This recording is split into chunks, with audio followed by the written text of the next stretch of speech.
got no sleep last night. Somebody introduced me to crack. I never met Bull. Yeah. Well, Chris, this is crack. Y'all was on the episode together. I know, but I never met him before. I heard him. I heard him on the nigga, radio. Ain't nobody got to introduce you, nigga. Introduce yourself, nigga. Fuck you. You on the TV with him. Crack, that's Chris. Chris, that's Crack. Crack's a little younger. He a little younger. Yeah.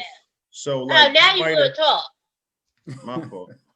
Nah, I heard of you from Phoenixville, and I think I seen you on the Come Up show like 10 years ago. I don't know if that was it was actually probably longer than 10 years ago. It was, I think, 2006. Hold up. You was on the Come Up? Chris is in. Yo, we have to hold on. We have to talk about this. This is on the intro. This is on the intro right here. When we introduce y'all, we're gonna have this conversation because this is a good conversation. This just took us in a nice direction.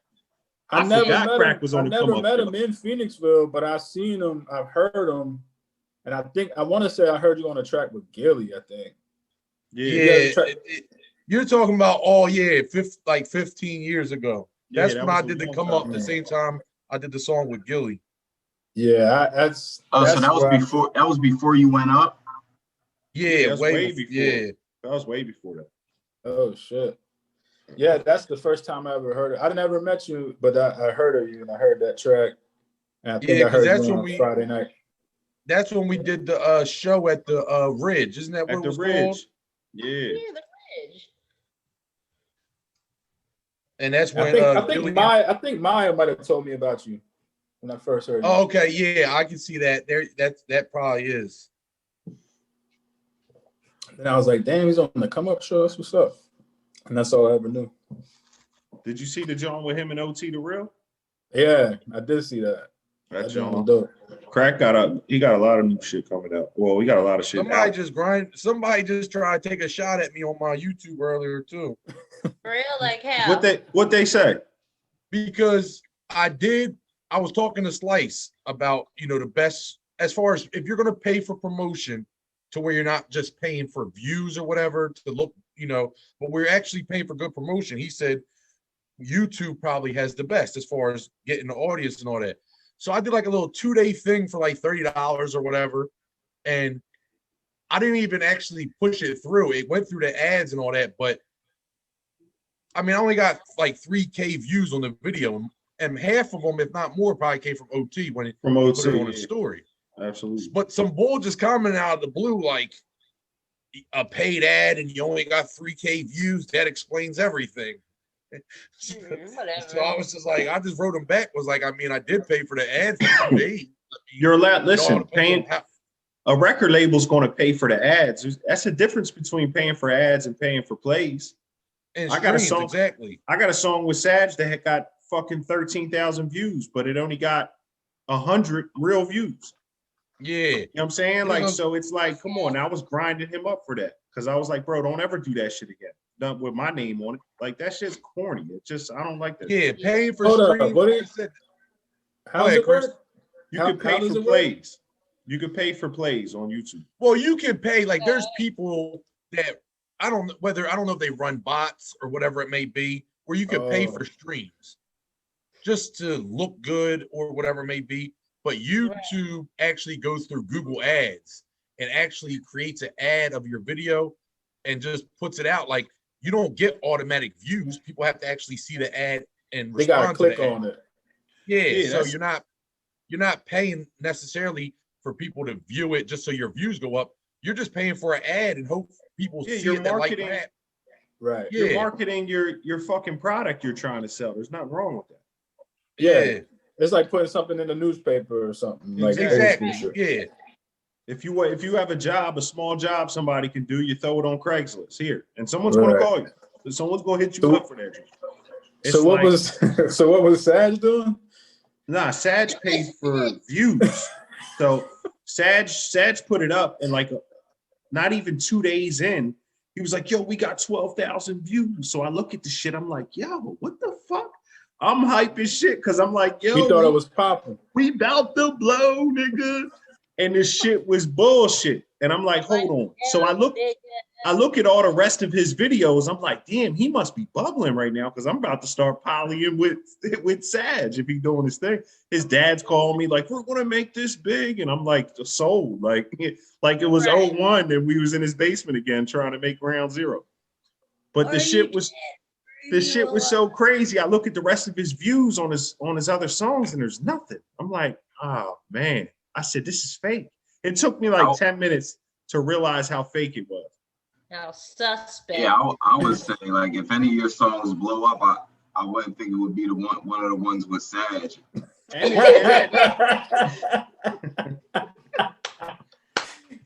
wouldn't say that. Shout out to Sag, man. I fuck with Sag. Yeah, no disrespect. Yeah, man, I'm not trying to.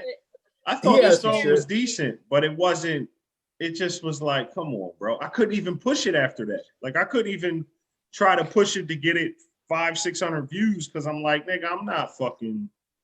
Man, I'm saying if the shit fire, it's fire. Was it fire? I liked it. I thought it was good. The mix sucked, but I think the song was good. So the mix was trash. It wasn't. It was like one of the first songs I ever mixed. His dad was like hyping me up and shit on the phone. He said, Ricky, we were gonna fucking. Yo, his dad is the hardest. His dad was like, he said, Ricky, back then, he was like, back in the 2000s, he's like, we were gonna push you, man. We wanted you. So he just capped me up. Like he had me like, oh shit, they was gonna push me though. And then I called Derek and I was like, Derek, yo, Sag's dad's wild. He was like, yeah, he wanted to push you the whole time. I was crying. I was like, because everyone I guess knew this but me. I never knew that shit back then. That I was like meth. I was gonna be the breakout artist. You feel me? I could dig it. I could see that. Yeah, I was probably the prettiest out of all of them. You had to be the breakout artist, but you had to break out of jail first to be the breakout artist. Huh? Yeah, I definitely would have been old dirty bastard. But I had to drive a boat up to that joint and try to get you out on the boat and shit, huh? All right, well look, let's set this off. We're coming to bring it back.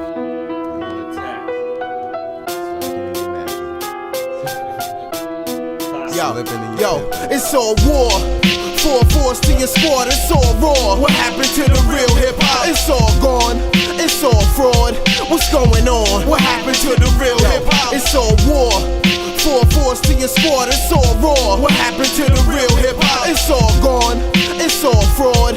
What's going on? What happened to the real hip hop? All shit is X again, my next to kin. When money short Mexican, don't test me, friend. The rent was in, the cable was out. Smoking blunts on the porch when my neighbor was out. Up in the spot, but my flavor was out. Where hard rocks play tough, talk slick. This when my razor was out. This is Phoenixville to Phoenix, episode 17. We back, you know what I mean? We do this thing. You know what I mean? Shout out to Stove God Cooks for throwing us up on the thing. And then shout out to our special guest today, Chris Cadence. Salute to Chris. You know what I mean? What up? Chris, we appreciate you for posting that last week, man. It didn't get us no views, but it got us some respect. And that's what we want. We're here for the respect. Might have got 3 or 4 views, you know what I mean? We got like 3 or 4 more. I appreciated it. You know, yo, we gotta. Never mind. We didn't share it on Facebook last week. Yeah, I didn't really share it or anything either. But I shared it, and I seen a couple of hits. So I just was so busy last week, man. You know what I noticed? More subscribers, so we're doing all right. We're getting subscribers, so between the podcast, between some new music, we're going to get these subscribers up so we can eventually monetize and do our thing. But they say the idea is to never stop making videos and content. They say the people that blow or the people that never stop making content. Yes, thank you, Chris. You took the words right out of my mouth. I did a lot of research, and it says it could take like a year and a half or so before you really see. Oh well, it takes most podcasts like 5 years. Yeah, it takes years. Yeah, it takes 5-10 years. That's what I mean. They never stop making content though. Be a little movement. So and listen, I want to thank, not that I'm anything other than a co-founder of this thing, but I just want to thank everybody for every week showing up. I appreciate this shit. I really do. Because I feel like in time, this is going to work itself out. We're going to figure out our little niche and our way to work ourselves into Spotify or Barstool Sports or whoever's going to pay us. Yeah, I mean, to do this every week. So okay. It's dope. I like it. I think we're putting out pretty good content. And like Chris said, we just got to keep pushing this shit. But I am your host, Ricky Fitz, here with my fucking panel. You know what I mean? We got Kelly Kel. Kel, say what's up, Bombshell. Yo, what's up, everybody? We got my man Crack that looks like he got a motherfucking ceiling towel missing in the back, but we ain't gonna say nothing about that. You know what I'm saying? You're right. You already did. Yeah, it's there. We got it. But we here though. This is so they know the authenticity of the show. You feel me? You know what I mean? This is how we doing it. Ike's back with the drop dead Fred glasses. My fault, Crack. I ain't hear you. My fault, baby. No, I just said as long as don't nothing climb out that motherfucker, we cool. If something climb out that John, I'm clicking you off and you go into the waiting room until we figure out what's going on. Time out. We got Ike Murder. What's good, Ike? Uncle Ike with the what are they? They're not the drop dead Freds. Are they the same ones? They look different. Fab Five Freddy. The Fab Five Freddy glasses. They're the comedy glasses. Ike thinks he's at the lab. I didn't put the top comedy glasses on today, so these was my reading glasses. Okay, he got his reading glasses on. And at the bottom of the screen, we got a special guest, Chris Cadence. Welcome again for the second time. We appreciate you coming back, and we hope to have you on 1,000 more times over the course of this. Make it happen. Make it happen. And like I said, Chris looked out and what did you do? You just took a snippet, really, and threw it up on. I took the snippet when y'all shouted me out because I was watching the joint at work, and I was like, oh shit. So I took the snippet, posted on Instagram, put the name of the podcast on it, and then I tagged Stove God in it. He liked it, and then copied it, reposted it on his shit. Absolutely, that shit was dope. Yeah, that made my day because I was having a rough day that day, and I was on my way to work, and Ike kept texting me, or I don't know what maybe it was in a group chat, and it was kind of getting on my nerves. But I checked it. I was like, "Hold on, what's this?" And then Chris hit me up too, the same time. Like y'all was hitting me like simultaneously. But I was like on my way to work, so I was kind of like trying to program myself for like, I got to go to work. I can't be a nigga. Yeah. Time to not be a nigga. I saw it. I found him on Instagram and I saw the post too. So that was dope though. Listen, I was banging I was banging him today at work. Like, dude is dope. He's dope. He's very the reasonable drought joint. Yeah, reasonable drought. Yeah, that shit hard. You know what though? What'd he say? Sold a brick. What'd he say? Sold a brick in the church parking lot. Hallelujah. I was like, what? I mean, it's a lot of, you know what I mean? It's a lot of trap. Nah, it's all trap, but he does it right. Like you said the way you said on the last show, the way he just be flipping the words and shit. The way he flips it. He's just different. Exactly. It's so different than what anybody else is doing that it's going to work. You know what I'm saying? It's working. You know what? And maybe it's just what I listen to. I only listen to like a couple of joints, but to me, the ones that I listen to anyway, he sounds like Benny. You think so? Yeah. From the couple that I listen to, I only listen to like one or two of them. That's interesting because I would have thought more Rock Marcy. If any, I've never really listened to him. But they're homies, him except for y'all. Right, Chris? I believe they're homies. They're out like kind of the same camp. Rock and Stove God. Yeah, don't they kind of fuck with each other? Yeah, they fuck with each other. Yeah, that's the first time I ever heard him. It was on one of Rock Marcy's albums, like two albums. On his album. But Rock Marcy produced that whole joint, the Reasonable Drought joint. But then they both fuck with Griselda though. So like if you listen to West Side Gun, what's the one joint? Yeah, you were saying the Paris, Pray for Paris album, I believe. Or no? Was it that one? Or was it the next one? I can't remember. The one after that. The one with the red cover. Stove God's on like 3 tracks on there. So he fucks with Griselda, you know what I'm saying? I wonder who his management. I gotta look it up. Somebody look up who his management is. I think it's Lord Jamar. Lord Jamar is his manager, or he was. Are you serious? Yeah, because That's interesting. First time I seen him like online or whatever was Lord Jamar's his podcast, You Know What I Mean podcast with Rod Digger. Rod Digger. Yeah. Definitely. And he was on, he got a freestyle on that show. And then I seen another episode or whatever where I guess he's managing him. But I think it's like 2 years old, so I don't know if it's still. Yeah, he might have switched up and got new management or something. But nah, that's good. Yeah. That's good. Listen, that's good company and that's good cosigns all the way around the board. Like Bull's dope. I think he's dope. And yeah, he's definitely getting his shot. So shout out to him. Yo, feelings check. Let's check in this week. How everybody doing?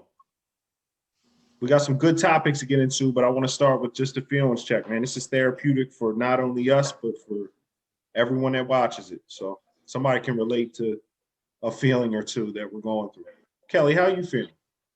I'm feeling good. I mean, I was a little tired and I was, struggling even to log in, but I'm glad I'm here. You know what I mean? I feel better just that I made it. I didn't absolutely lag, and I got my 37th birthday coming up at midnight, so I'm feeling good about it.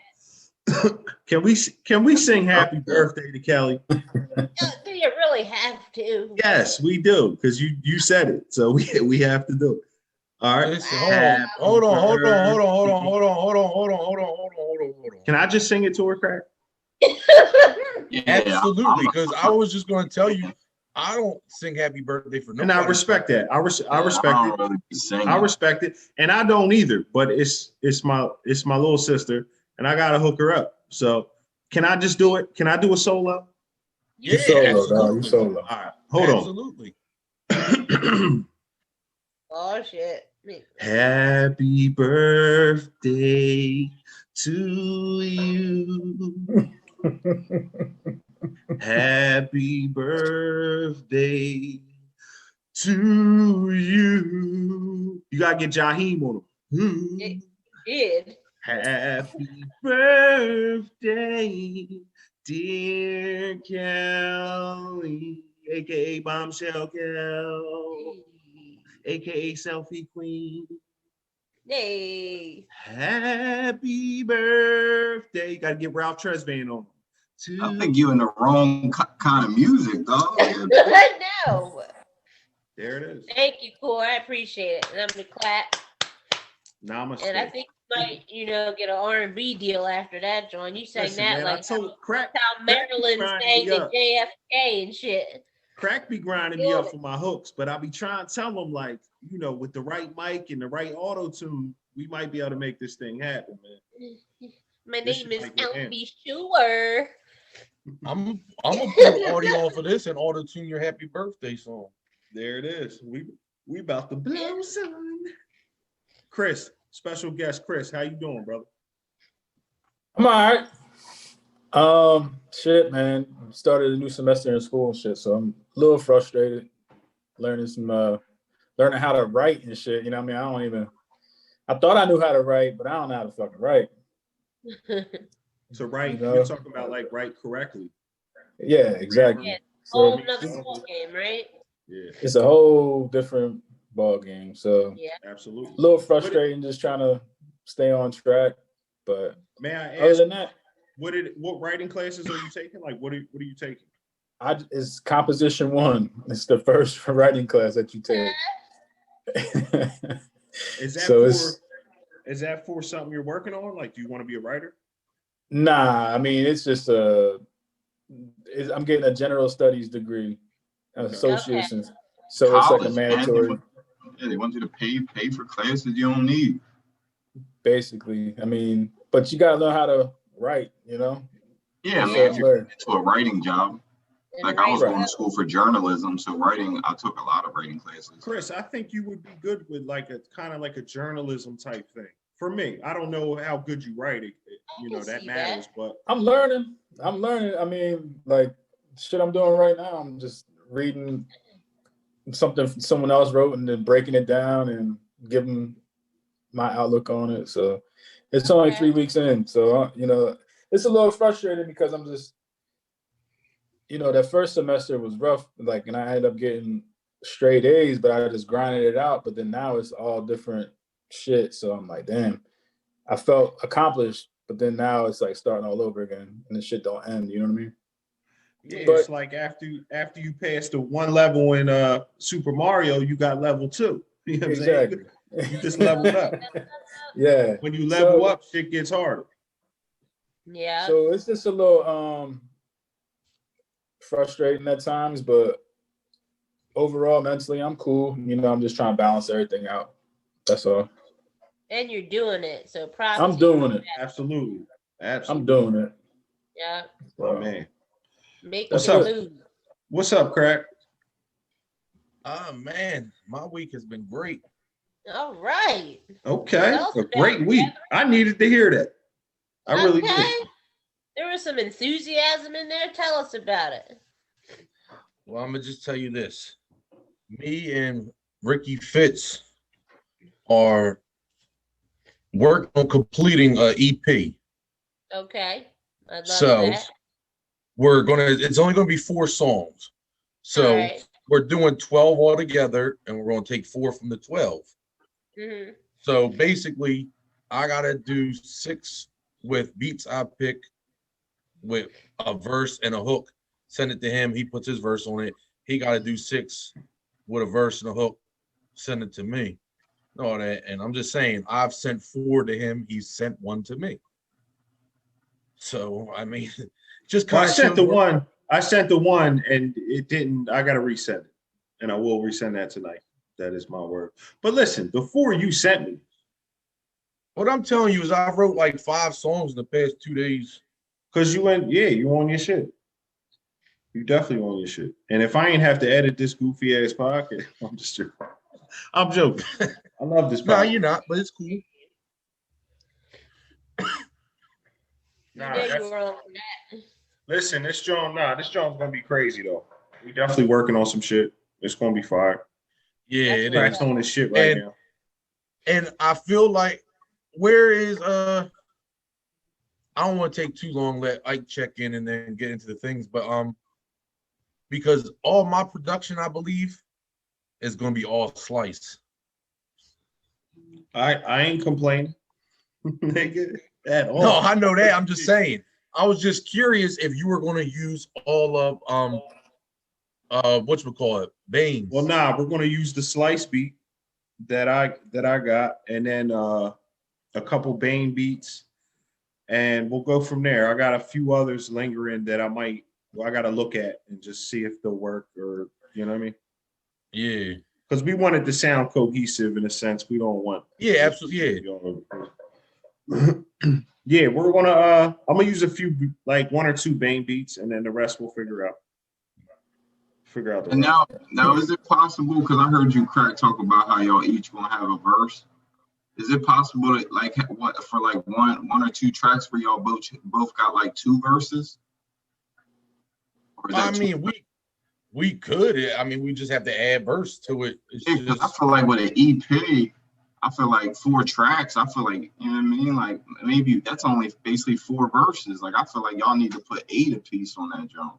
well, if the possible. thing is though, the other 8 songs we have is going to get Oh put out yeah, like yeah, you're right. We're gonna drop those sporadically. You feel me? Like Yeah, probably just so as singles. we're not just dropping 4 and holding the 8. The 4 just going to be the best. Because actually, we were talking earlier about getting like us with Chris and a couple other people that like hip hop fans and all that, and actually playing the 12 to see what 4 y'all would think. That sounds good. Yeah, that's utilizing your team.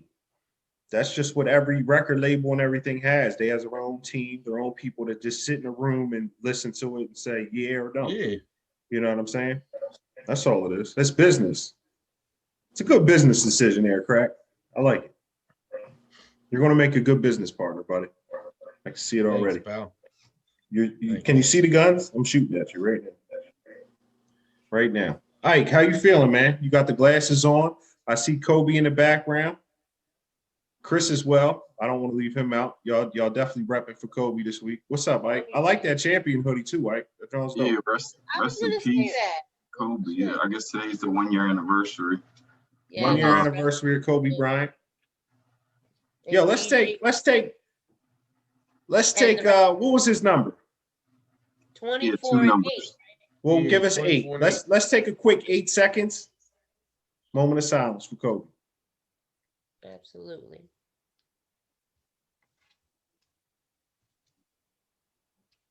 All right, Ike, proceed, brother. As far as my feelings check, I had a shitty week. So I mean, it is what it is. Next week will be better. That's right. But what's up? I said that's right. You right. Yeah, That's how you gotta think. just shake that shit off and keep it going. How'd you feel today, Ike, when you got up? I know you, Monica, and I had a good conversation yesterday. Did you feel better today? Yeah, I mean, I felt better definitely after talking to y'all. I mean, when I woke up, I didn't really feel better, but I felt good, like, all night after talking to y'all and stuff. Okay. I mean, I made a few phone calls today and stuff, so I mean, I got a couple things done, so that was good. All I just right. physically, my body, I don't really feel that good. I was thinking about calling and just getting maybe a COVID test tomorrow, just to make sure, like, ain't nothing wrong with me. That's a good idea. Nothing wrong with checking that out. And we were just talking about that last week, I believe. Yeah, I mean, I got one done, like, I don't know, a couple months ago, but I'm kind of feeling like how I did then, so I figured I'll just call tomorrow. It only takes like 20, 30 minutes to get it done, so. I've been seeing a lot more people, like, closer to us that we know that are getting it. Yeah. And that's kind of like, that shit's bugged out. And you know what? I just seen, matter of fact, Hunter just posted a post with someone she knows that just passed from it, and he was young, like probably like our age, in between my age and y'all age. Yeah, I mean, rest in peace. Rest in peace to whoever that was. Right. Damn. Sad. Yeah, it's real. Like, I will say this: when it first came out, I was questioning a lot of that shit. I didn't know how real or authentic it was because I just don't take anything the media says on like face value, especially when it's something where I feel like someone's gaining something from it. You know what I'm saying? So They locked us down. Shit got goofy. And then I still haven't, like Kelly said, I didn't really know nobody with this shit. You know what I'm saying? Like, I don't know. Mad people got that shit, man. Yeah, now it seems like, I think Raheem had it. Raheem's good. You know what I mean? Shout out to Raheem. He's doing better. He's doing well. Kelly Rittenball had it, and she's feeling better. Okay. My cousin Kadita had it, and she started feeling better. And now, like, and this was, she got it, I think, last month. And now, like, she said she's still feeling some of the symptoms. So she's wondering if that is going to continue, like, for the rest of her life, or she's still going to feel some of those symptoms, even though she's, like, 100% rid of it. So that's just been something concerning me, too, because they said some of that shit will just could linger with you for the rest of your life. I think they said the taste and smell sometimes lingers a long time, like months. It's been some people, like, it took them months to get it back. Whatchamacallit had it bad too, didn't he? Kill. Yeah. Keel had it. Yes. Shout out to Keel, my cousin Keel, man. Keel definitely had that shit. I remember I inboxed him a few times too. I always check in on Keel, man. That's my home. We the same age and shit. We grew up together. I grew up with him too. And that's just our cuz, man. Shout out to Keel. Love you, yeah, Keel. He's doing good though. He recovered. He's back. He's back in Keel posted something the other day that said, "Do you like your chocolate with nuts?" I was like, "What?" Keel need to cut it out though. Shout out to Keel, but Keel be wild on Facebook. Honey. Keel was wild the other day on Facebook. I seen that shit and was like, "Whoa!" Doing his thing. When you say "whoa" out loud when you see a post, that's when something crazy. I was like, "Yo, Keel is in his bag for real." Shout out to Keel. That's my cousin. I love it. But that nigga crazy. Like I said, I'm here for it, honey. Ruffle them feathers. Ruffle them feathers. I know that's right. Okay. Yo, first topic. Where we at? Where did we want to start? Because we got Did some you good touch? Did you touch on your feelings, dog? My feelings? No, I didn't actually, Chris. Thank you, Chris. I appreciate that. things. Yeah, I He was mean, like, looking "Fuck out. your feelings." Looking out I'm for just- me. My feelings, I feel like super tired, I'll be honest. I'm just, my job, I was supposed to have off. Usually I'm off Monday and Tuesday, and then they switched the schedule. So Sunday night, I think I'm off Monday and Tuesday.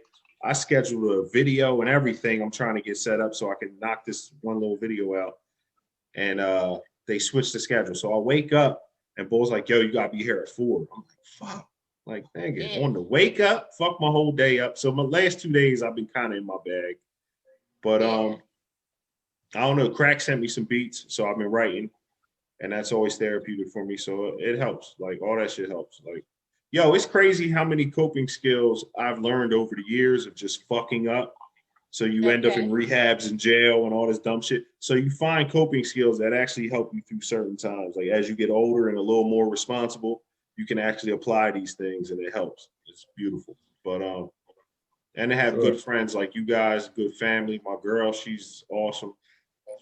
Because I've been working so much, I barely see my kid. I got a newborn and I barely see her because I'm just working so fucking much. And sometimes I'm in the house, so I get to see her, but I don't get to really spend time. Like, you know what I mean? Like, just hold her and hear her cry. Like, all that shit's fun. I like this shit. But I just haven't had the time. So, but yeah, I'm good though. Everything's great. The baby's cool. Everybody's healthy. We straight. That's all that matters, and you're there. Yeah, we around. I'm doing better than I was a couple years ago. So I always think about my worst when I'm stressing a little bit. And I always tell myself, like, this shit ain't nothing.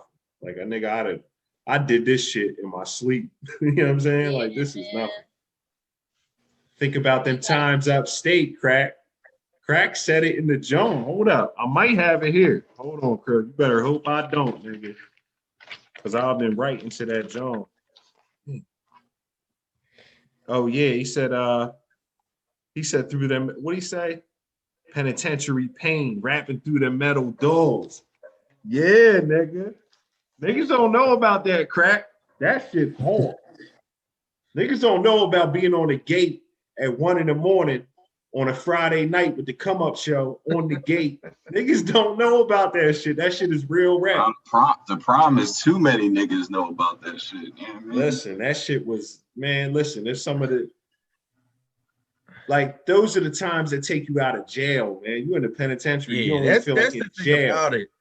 That's what you always gotta try to find, man. Something to take you from outside. I mean, from inside them walls.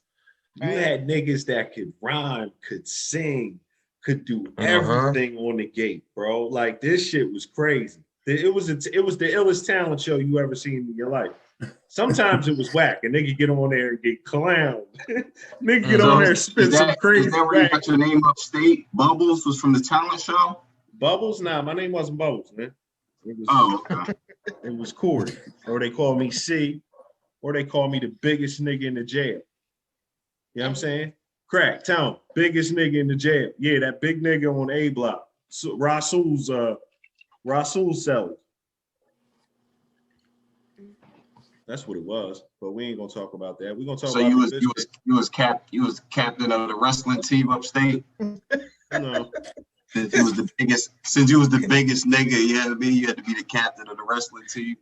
Well, they ain't have a wrestling team unless you was wrestling with niggas, and then that was some other shit. So I don't know. Y'all two like motherfucking Gilly and Wallow. Hank be fucking with me. I don't fuck with him. I left him alone. He got the motherfucking he got the Weekend at Bernie glasses on, but you don't see me saying that. They're my where's Waldo glasses? I'm always looking for Waldo.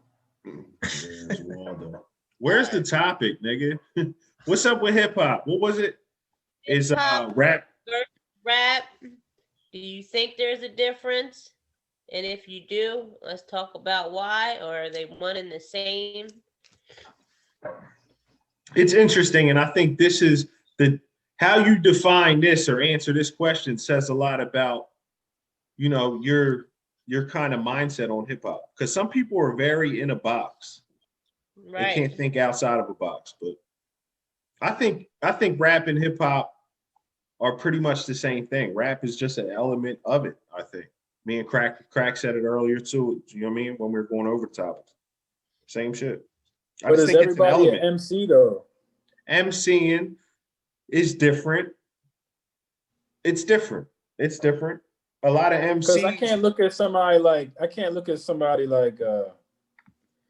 I don't know, like a mumble rapper and say he's an MC. You know, it's like I don't know if it's the standard or what, but No, I agree. That's right, but that's a sub. It's almost like a sub genre or a sub hip-hop? category. You know what I'm saying? I agree. They're all 'Cause it's like, You know how I always look at that? I look at it as if the beat wasn't there. Could he rap that standing around people and it sound good? Okay. But that's true. but that's different though, Crack. Yeah, that is different because there's not too many MCs that can just rap, like, you know what I mean, with no beat and be killing it. That's No. That's No, like what MC. I'm saying is if you write to a beat, like he said, some of these rappers that, you know, just try to mumble to get past certain things and all that, they wrote to the beat. If you remove Well, a the lot beat of rappers from that don't beat, write. if you remove it from that verse right there, that person could not spit that verse in a cipher because it would sound ridiculous without a beat. like Yeah, I think like you should be able to spit your 16 on like just about any beat, like unless it's like super fast or choppy, like Yeah. any 80 to 90 beats per minute type beat, you should be able to lay a 16, no problem. You know what I mean? Yeah, but that's not. I can't agree with that because certain verses fit better with certain beats, and certain verses sound better without a beat. So it's just different. But that's the point though. You're saying certain verses sound better without a beat. So every verse should sound good without a beat no matter what. Yeah, but that's not true. It depends on how the song's designed. I don't agree with that at all. And now we got so much like, you know, different types of music. It's don't even half of the shit don't even be rap. Like Any verse that I got hear on you. any beat, you can remove the beat from it, and I it'll still hear have you. your same intention. But no, man, because the beat it's a whole vibe. Like the beat, everything. You need everything. You need the beat. I mean, I feel both ways about it, I guess. It's but like Freeway or Cassidy. Freeway's flow doesn't translate to an acapella battle in the street. I think his flow does. It's just his voice. Where Cassidy's did, it applied. So where on that battle, but I'm not talking battle, about he killed him. But at the same time, put them both on a beat. And dog, Free's gonna be toe to toe with him. I don't think so. I think Crack's talking like the type of like a trappy type, bouncy type, like mumble rapper. Like regardless if Cassidy with that whole battle thing, Free might not have been able to do battle thing a cappella, but his verses still sound good a cappella. Like you still want to. He used to kill that shit. Want to hear it. I just didn't like his voice. He had a funny voice. Nothing besides that, besides the fact that if I remove the beat from anything that I lay down, it's still gonna sound good.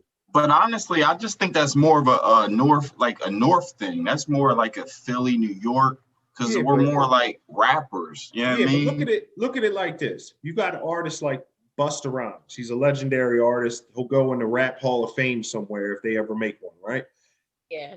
He's an artist, so that beat makes him do different things. Like he's not rapping the same unless, you know what I'm saying? But oh yeah, the way he murdered that, it sounds good without a beat. But with the beat, it's what separates everybody else. Because you can put somebody else's verse on that, and they ain't gonna sound nothing. Think about another rapper on that beat. I don't even want to hear it. Don't even play yourself. Because he just played with it so much that it's hard to. I killed that beat. That beat's hard. Crack, I hear you and I agree. But I'm gonna say that drum right now, Cadence. But what Man, you're that's old saying bars. though is just reverse of what I'm saying. That's what I'm You're saying. saying I feel like we The saying the beat same makes thing.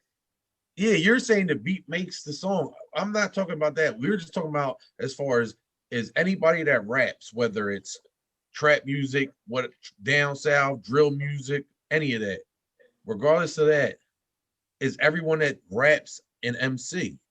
And I Right. said, I feel like No, automatically, if you remove a beat from your flow and that shit sounds But that's horrible, that's then you like can't be everybody considered from an the MC.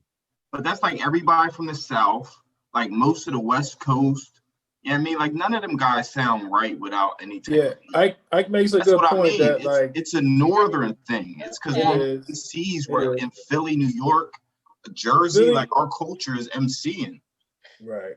If you remove the That's- beat from Snoop Dogg, that shit'll still sound hard. He has a flow. I If you don't know. remove it from I never Jeezy, liked it'll Snoop still Dogg sound like good. or no acapella. I never heard of Snoop Dogg that I liked acapella. I'm saying y'all.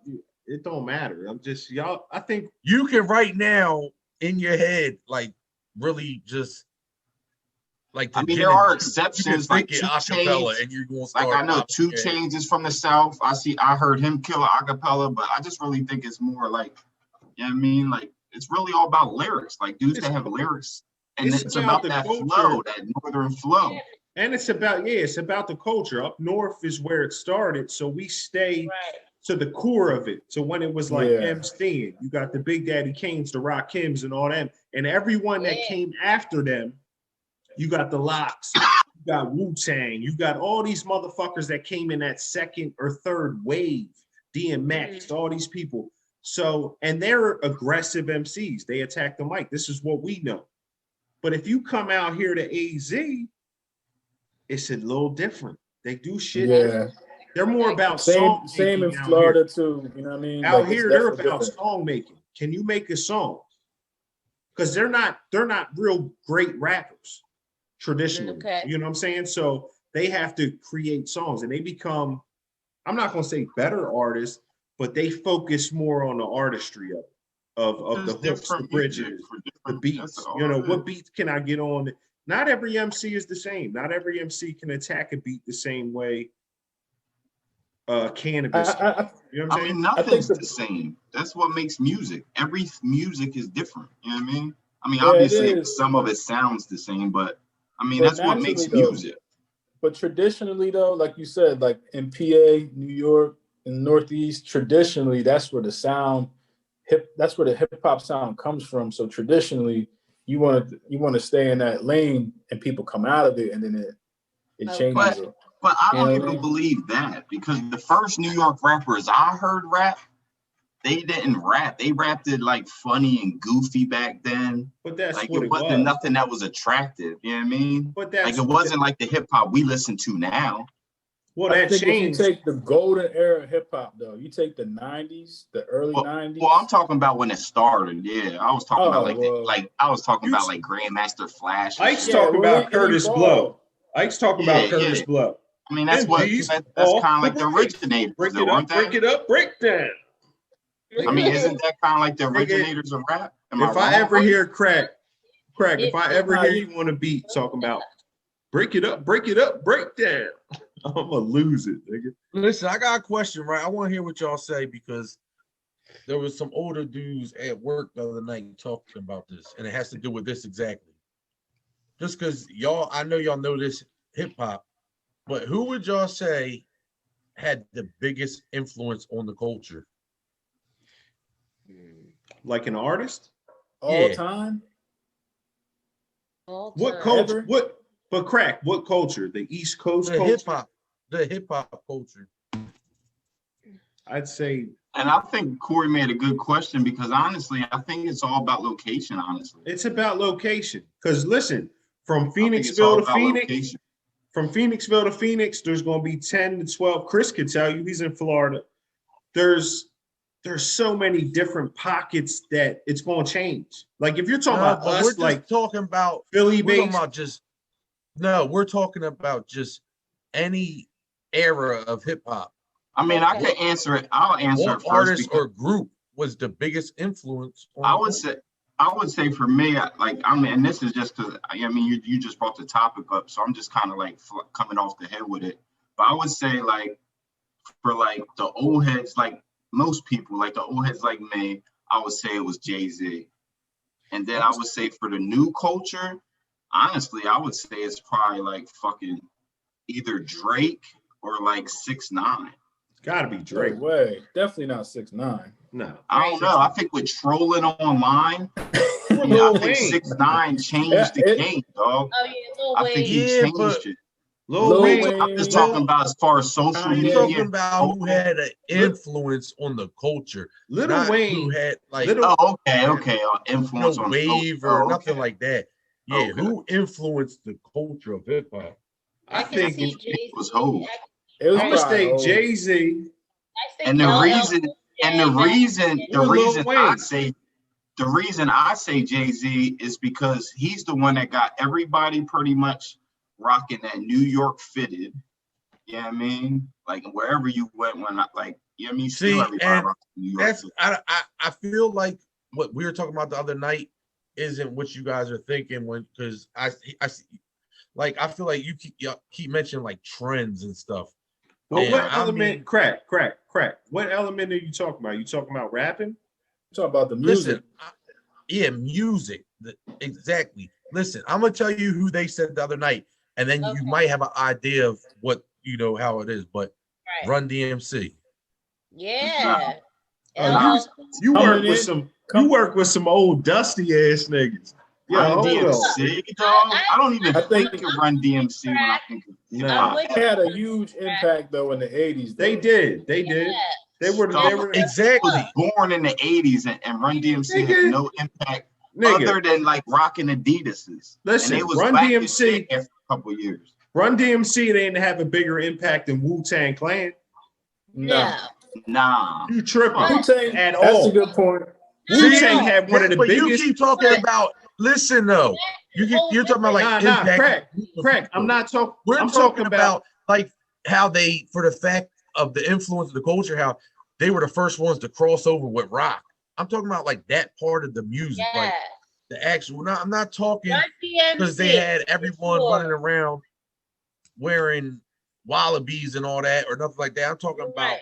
the actual music culture, like Oh, all right. who Well, influenced was able Run to do things like DMC. that. I think that's a good one. You Nah, gotta Run DMC shouldn't be on any Nah. list, honestly. You're Nah. not seeing, yeah, but I think they had a huge impact. even when you're Just- talking about Yeah. music, I would say. Oh, I want Wu-Tang- to show you something, right? I want to show you something. And this actually made me laugh the other night when they said it because it's funny and it's the truth.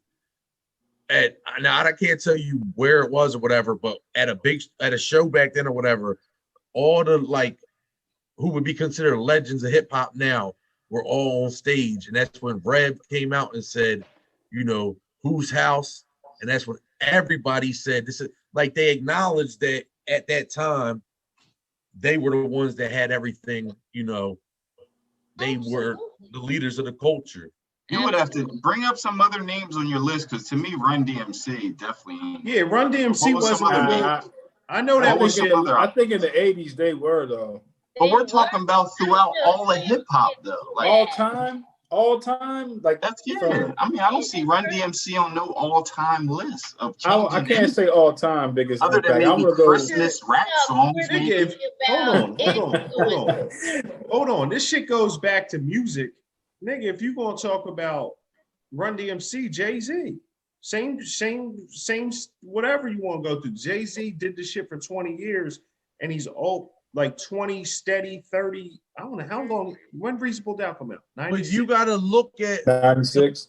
I'm talking about rhyming, crack. I'm talking about niggas he put on to the culture. You talking about importance to I the understand that, but what I'm saying is, in order for him to do it, I'm not saying he couldn't have done it. somebody But else culture. He put obviously- Kanye. What I'm on saying the is, though, before all that. him, We gotta before go him, beyond they that. opened these doors. Yeah, Yeah. but Run I'm saying you DMC said the opened biggest the impact. door. Yeah, they opened doors, but I didn't think that was the question though. Yeah, I didn't think that was a That's question. the Influence that they had on hip hop. Like, if Yeah. they didn't, not saying, I mean, no one would ever know, but if they never opened that door with The Rock. Yeah, I think I see When what they- you're saying. Like they were like the first to become like mainstream, like where Okay. hip hop became cool, where Don't get off the topic. But I see you where know they y'all made an impact with mainstream music. Like they And had a platform. I got a question now. Was that before LL? There's No, That been- was same time. LL. That was same time. that was I would say huge. LL to me. I would say it did more like. I would as say far as what Crack's saying. I Crack. would say LL did more than Run Crack. DMC. I would And have they're to about the agree. same time. I would have They to were all on agree, the and I same would say label though. They were that all LL, Def Jam. they rap like LL today. They don't rap like Run DMC. Right. You know what I'm saying? Like, I don't I would know. say I would say LL. LL. No, LL, I'll but- give you that. I'm saying I'll give you that. I'm not saying I agree with that. But if you're and all just that, talking on a but- global scale and crossing over genres, then yeah, it may be Run DMC.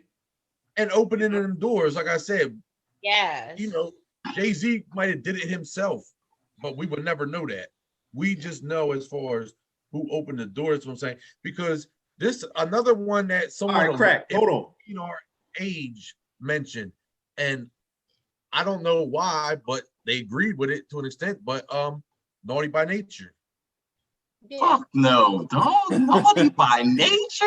Nah. I They felt had a like- big That's hit. crazy. They had That's some big commercial hits, but no. I don't naughty know, that's by what I'm nature, saying. that- No. yeah. I just said I don't know why OPP he was said a it, huge hit. but Nah, he Hip Hop just mentioned Parade. it. Down with Hip Hop Parade was- OPP. Hip That Hop was a Parade huge was hit. their biggest record.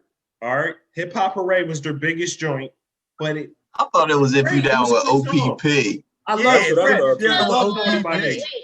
Wait. Uptown Anthem though, and that beat. Uptown Anthem was fire. So Mhm. they had so many hits, but I'm What saying he said, you can run, but you can't hide. You can't go far. No matter where you go, there you are. I don't know if you guys ever Yeah, heard, I'm gonna disagree on that one. if you No, ever like I heard said, I don't know. I didn't see how. I mean, I didn't. I you gotta never tell really your old listened heads at like work, that. Crack. You gotta tell your old heads at work that they got. No, this was somebody that was just there. This wasn't one of them. They were just there. It was someone that was, like I said, they're a little older. He was in like between us, and he mentioned them, and they argued him to death about it. All right, listen. We're gonna switch I'm it gonna up. go with Wu Tang, man. I think Wu Tang probably had. Wu-Tang might have had the biggest impact on the Biggest. culture. They Absolutely. crossed because listen, crack. Same thing as you're talking about. Run DMC crossed over genres, got the rock and roll John with the Aerosmith hit, all that. I get it. Wu-Tang took the white boys from the suburbs like us, Yeah. for real. I hung out with a lot of white boys, and they was listening to Wu-Tang. And for some reason, they loved the shit out of Wu-Tang, and they just and they didn't understand that Wu-Tang was not really fucking with them in a sense. If you know the science, you know what I'm saying? Like True. when they was saying devil, they was probably talking about your ancestors. But what I'm Yeah. saying is, Wu-Tang had the biggest impact, and globally, they're one of the biggest.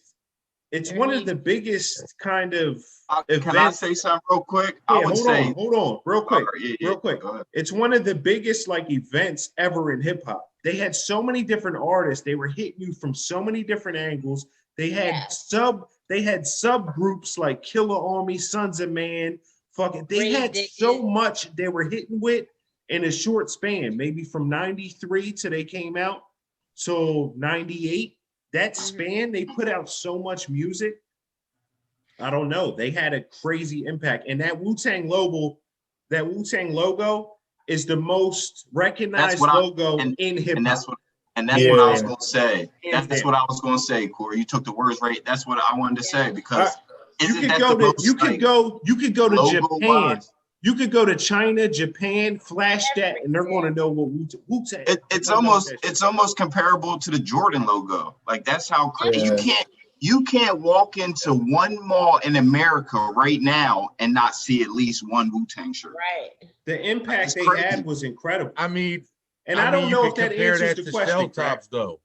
You could compare No, that you to shell can't. tops. You see way more people rocking Wu shirts than you were seeing shell tops. I haven't seen nobody in shell tops in years. You'll Other see than maybe people- like chicks. Listen, crack. I don't know. I can't argue Crack. that because we don't Crack, see I- everybody, so I can't argue whether Crack, they do hold or they on. don't.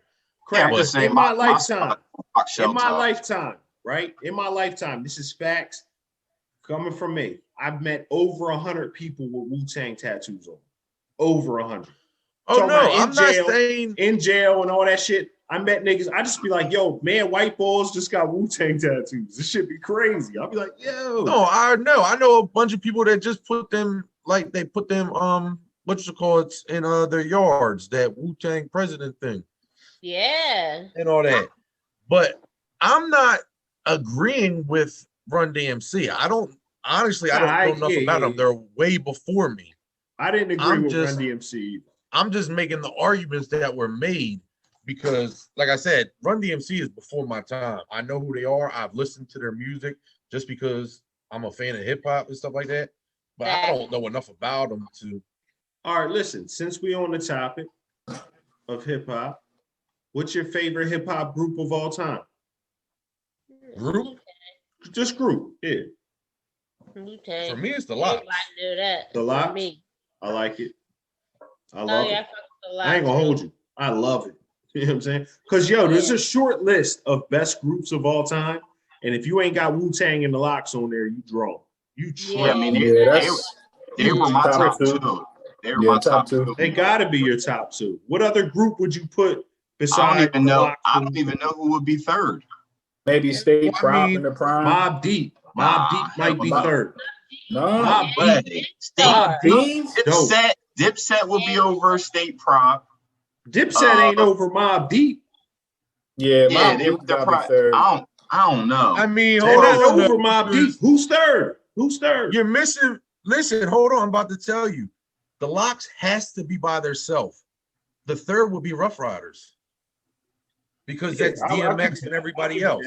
I mean, but Rough Riders wasn't a group though. Yeah, it wasn't a group, so they don't count. It was a collaboration of artists. It wasn't a group. It was the label. Yeah, so it was a label. Yeah, and they only did like one or two albums. They did. No, they got three. Oh, okay. Is it three? I like but the yeah, second that wasn't a group, so they don't count. The second one was dope. So you looked at it like that because they always put out the Rough Rider volumes. So if we can come up with a top five, would you say? We definitely got the top two. Is G Unit up there? I don't think so. They're up there. I mean, they gotta be up there, but I didn't fuck with them. They're not. I didn't fuck with them, so they're not. Are they beating the Lox? They're not beating the Lox. Wu-Tang. Listen, I don't think they're up there. I think 50 Cent is on the list, but I don't think it's not that. Hold on. So Dipset's a group. So is it Cam? Is it Cam, Jimmy, and Joel? That's it. Yeah. Okay. And then a couple of them came in and out. But who's better, Dipset? Hold on. Who's better, Dipset or State Property? State Property. I would say Dipset. I like State Property, man. I like State Property. They're not better than Dipset. As far as music, Dipset was way hotter, dog. You talk about maybe in a small section of Philly. I'm not talking about what Cam did prior to Dipset. No, I'm just talking about what Dipset did. Like Dipset was that shit. Dog. Dipset was hard. It was dope. It was dope. Like they got some fire. I would take at least 5 or 10 Dipset songs before I would take my first State Prop song. I couldn't do that at all. I mean, what's the best State Prop song ever? But Ike, you got to look at it like this. State Prop was better when they was apart to me. But State Prop was born when Bean signed, pretty much. He signed and then they put the group together. So look, they didn't even know each other. Beans versus alone in the State Property. Beans alone is better than. I think he's better than anybody in Dipset. Oh, I think Moschino is too. And I love Cameron. I love Cameron. I think they are, but not as far as musically, dog. Like musically, I'll say as far as songs and classics. I'll say Cameron. Dipset only got Diplomatic Immunity's the only classic to me.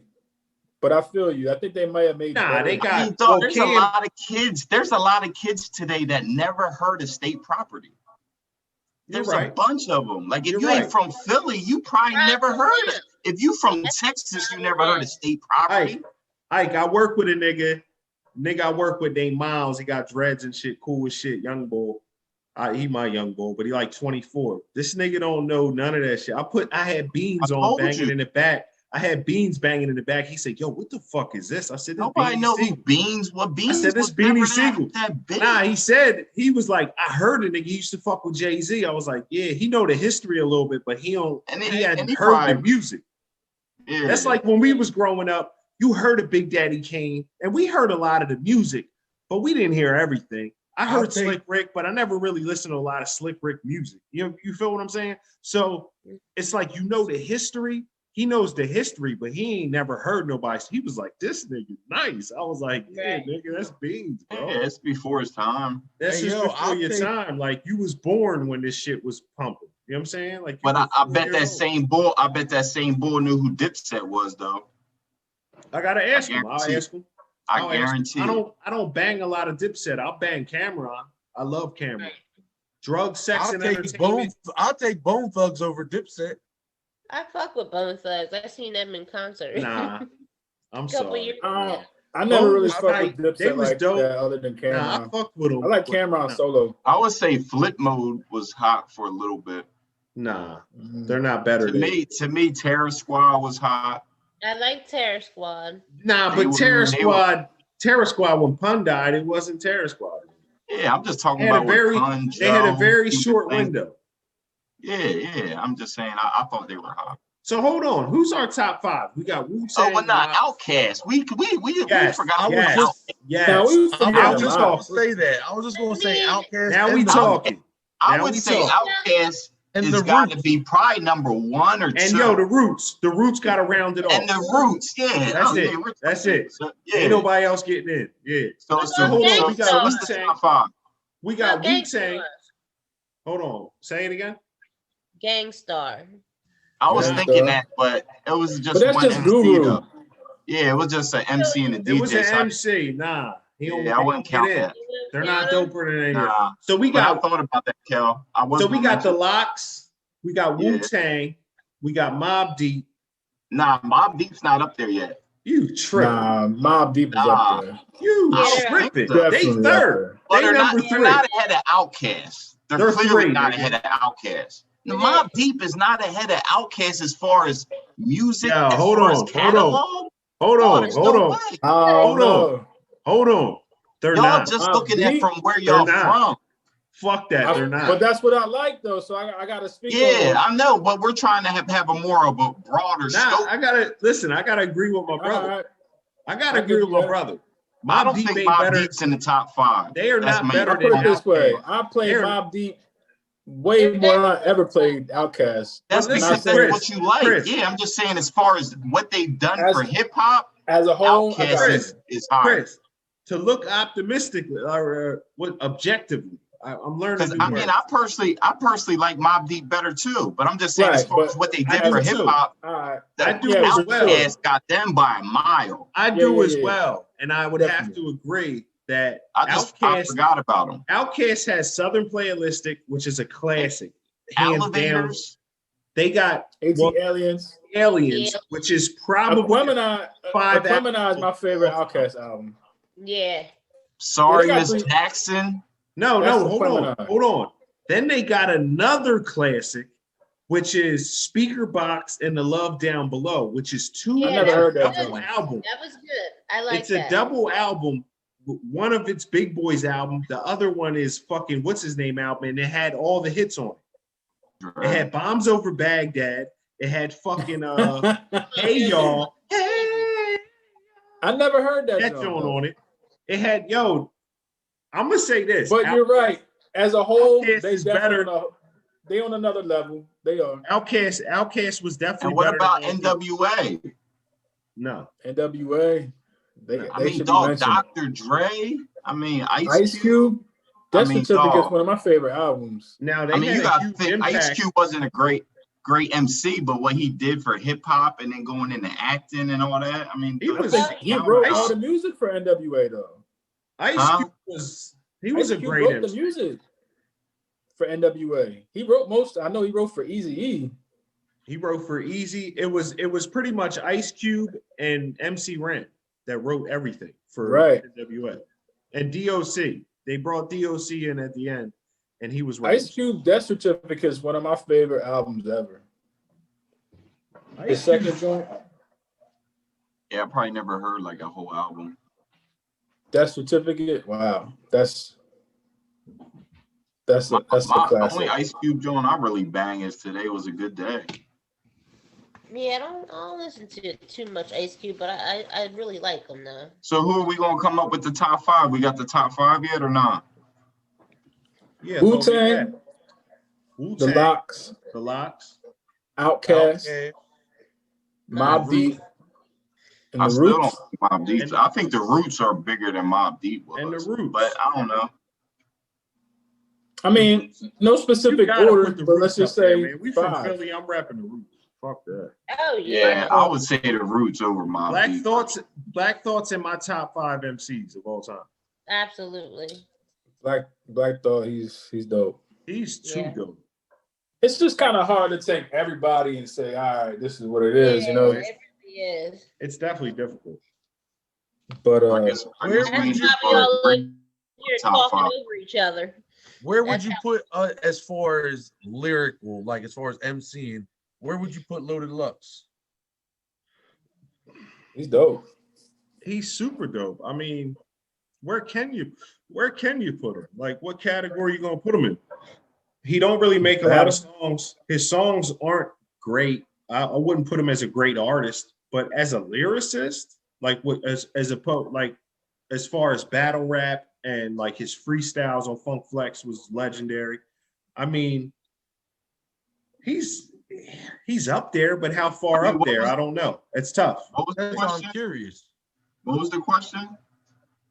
Like, Loaded where would you? Lux. What list would you put him on? Like, where would you put him? Battle rap wise. I would just say he's on a battle Rap wise, he's with all them if guys. he ain't in your top 3, top 2, you tripping. But I never listened to that, so I wouldn't know. I love battle rap. I've seen I like every that. Loaded Lux Yeah. battle. Like Gives 4 me times. hype. I appreciate it. First time I heard him, he was battling Sirius Jones, I think it was, Yeah. back in like 06. Loaded's a That was- beast. That was a dope battle. I don't keep up with the battle shit. What about Hold on, I real mean, quick, would Chris. Frankie's brother that be battling Dex? Oh, Dex. Dex was dope. Dex He was dope. Dex was dope, bro. He was dope. Fucks with him. He Ike, just did kept you ever sending me listen all to them Jones Jones? earlier? Yeah, hell yeah. I used to bang them shits. Yeah, he's Dex nice. was dope. And that nigga had the balls to go up in them battles. That shit ain't easy, bro. Cause you can get trashed in there, Joe. Straight up. And Dex, every time I seen Dex, I thought he held his own. Ike, who was that ball from Reading that battled Dex? Didn't they battle? Yeah, I don't know. I never really watched battle rap. I Hey, don't you know. tripping. You the one that put me on to bull. Yeah, I don't know. Like, I don't He was fucking know. dope. Nah, the other bull, he was Obviously, he kind of wasn't no good because I don't remember him. So he definitely didn't make it to the next tier because I I'm never just heard not of, into that. I'm just not into that shit. I never heard of him again. But yo, I will say this real quick. When it comes to Loaded Lux, crack, he had one of the best battles, probably the best battle I've ever seen in my life, and it was him versus Calico. It's when he fucked up and forgot his first round and beat Calico. Oh, I think I saw that. He beat Calico with a round and a half. It was the hardest shit I ever seen in my life. I said, yo, this nigga is too dope. He came too prepared and he just slipped and forgot his first verse. He got like a quarter of the way through it, messed up, choked on some 8 Mile shit. They clowning him. They didn't let him continue because he finally caught it. He was like, nah, I can go. He was like, nah, fuck that. You burnt that shit. Your first round's up. So he basically, his first round was done. And he came back and beat Bull with a round and a half. He came back in the second round and spit the half of the first round he forgot. And then came back in the third and spit a third round and murdered him. That shit was crazy. It's one of the illest battles you'll ever see. And shout out to Wallow267 because I had his motherfucking John upstate. We had a little iPod shuffle out in the John. He ended up getting caught with it. So it ain't nothing. I ain't up here snitching on nobody. But, and we was banging that shit. And he had the Loaded Lux battle and I listened to that John. Every time I would get the headset, I would listen to that John. And that John was crazy. It's the illest battle I I ever heard in my life. And there ain't a battle better than that. Because the way he recovered and just trash Bull was crazy. Now, Crack, do you say he's the best of like, you know, that scene? He said, isn't it? I don't watch it either like that. I was Crack. just curious. Crack, this because nigga I'm said, familiar Crack, with this the, nigga said, isn't it evil to live backwards in the middle of a battle? I was like, damn. He said, isn't it evil to live backwards? Because evil is live backwards. If you spell backwards, he killed that joke. He was bodying shit. In my life, no, I don't watch this. I don't watch it like that either. I'm just familiar with him from his Hot 97, but I believe personally that Hot 97 is in my top 3. Yeah, but you got to watch his battles, Crack. That's why I asked, because I'm not that familiar with him. Oh, okay. I'm really not. And he's been around for a minute. Yeah. He's one of the definitely pioneers. check out the battles. He's one of the pioneers of the sport. Him, Murder Moot. Yeah. Matter of fact, was it Serious Murder Mook Jones? He was battling? Serious He Jones battled is both up of them there. cats, right? Huh? Loaded Lux battled Serious Jones and Murder Mook, right? He battled Mook and lost. Mook trashed him like bad. Like it's one of the worst battles I've ever seen. Like Mook, it was so lopsided. And that was on Eminem's thing. That was on that's when Joe Button battled Hollow the Don. Remember that? I think I do remember that. That was terrible. That was just disgusting. Like, who the fuck? What the hell? Joe Button lost, right? He just looked goofy out there. Like, what the fuck are you doing, dog? Like, you shouldn't even. Then all like real rappers that, you know what I mean, that had like commercial hits, didn't they all get trashed on that Cypher shit? Maybe, but you had rappers like Cassidy got trashed. Yeah, but what's his name? Canvas got trashed. What's his name? Los. What's the ball's name? Los. Oh yeah, King Los. King Los. King Los held his own in there. He was bad. He battled a few niggas and did his thing. But he's different. He's that type. Yeah, of he is thing. different. He came up battling the shit. Yeah, that's what I was gonna say. Did they come from battling first, or did they come he came from battling. He came from battling. And Cassidy just got embarrassed. Like the last 3 times. He killed Disaster. He did good against Disaster. I thought he killed him. But when it came to fucking Arsenal and he was goods, he got trashed. That was awful. Like it looked bad. Like I was like, dog, please don't do that shit again. Oh man. So back to the best groups. It's Wu-Tang, Lox, Outkast, Mobb Deep, and the Roots. And the Roots. There it is. I'm here for it. I won't argue it. No, definitely.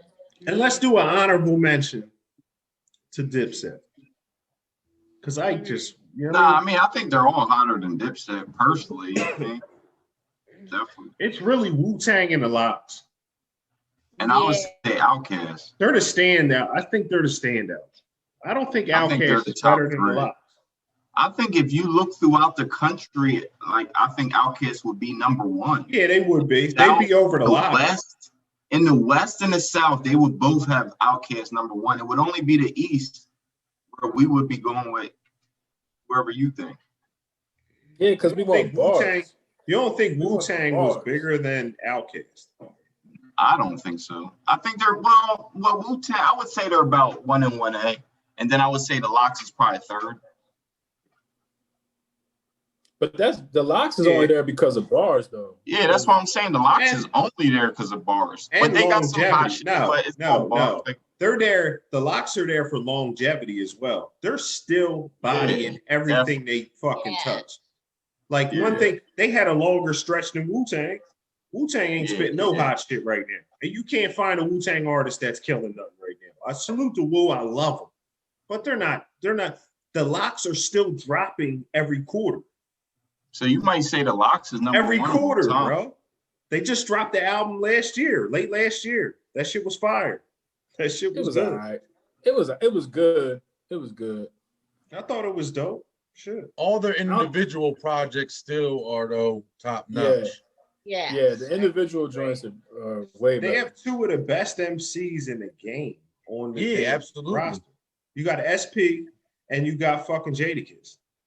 Yeah, that last joint Hard that to SP beat. put out That's was the dope. lineup right there. That's hard to beat. And Sheik is dope, but Sheik lyrically, I wouldn't put him amongst. Right. No, that. yeah, absolutely no. I wouldn't like do him, that. though. I think he's good, but yeah, I love he- Donnie. That's my nigga. He used to put out the mixtapes. Donnie. He used to be on that Joe body and shit. I fucked with him. No, Yeah, they I had do too, but yeah, he And then Yo, who posted "We Are the Streets" on Kelly. Facebook or something? It was a topic. Yeah, Kelly Yeah, posted. that dropped like What was- 21 years ago. It dropped 21 years ago. damn. I remember. Yeah. I remember when Ike first got that John. That's all you was banging, and I was That like, shit I was remember hard. asking him. I was like, "Yo, these niggas are nice," because I All ain't right, fuck look, with them. That they was was with Puff. when Darren used to be around. When they was with Puff, I ain't really fuck with them like that. But all right, We Are look, the we were Streets. talking about it on her post. What's the top 3 songs on that album? Recognize is number 1 for me, and then Go Ahead will be number 2. No, not Go Ahead. Recognize, Breathe Yes. Easy, Kelly, the no, solo Go Ahead. kiss, the solo Recognize- kiss joint, Recognize is the one with the sample, That's the Yeah. premiere the joint. primo the joint, premiere joint. Yeah, hell yeah, That that's was the the best. hottest track. I don't and then know. It's been the I don't know the the name. Jada of the Kiss song. solo joint though. Breathe Easy, Yeah, I think it was called. Oh yeah, Yeah. yeah, that one. Breathe Easy was Hey dope. yo, the Dream headphones is on LOX is in fire my this top time 3. around. What else is on that joint? What you say, Crack? I said Scream LOX is in my top 3. Yeah, I'd have to go listen to it again real quick, and maybe next week I could give you. I just know Recognize was the hottest joint. That's the only joint I really remember the actual name of the song, because I just don't remember the names. Yeah. You got I Fuck just You. got to hear the beat. If I can hear like 10 seconds of each beat, I could tell you the joints I like the most from that joint. You got here it is right here. Can I Live? Breathe Easy. Wild Out. Easy. Recognize. Y'all Fucked Up Now. You Told Me, featuring Eve. Ride or Die Bitch. If You Know. If you know, it's Fuck You. Felony Niggas. Blood Pressure. That was it. That was heat. That was the Kiss solo joint I was talking about. Yeah, that was heat. Raping You Records skit. That was dope. Scream LOX. I like that. Those are good albums. Another Those are great another albums. skit. That's a classic. Good album. That's Yeah, what it you can is. play. That's I the always album where say the that's fuck the you album song. where I put the locks in the top. Yeah. Like I'm like, yo, put an album against We Are the Streets, and you're gonna have some trouble. It's gonna be a Right. long That dropped night. January 25th, 2000, man. That was Hey, when me and Dave had the crib on Buchanan Street. wow. That's crazy. Yo, I got a question, y'all. Quick question for the panel. I broke my screen. You can't really see it. But how long can a nigga roll around with a broke screen until you become that bum nigga with the broke screen?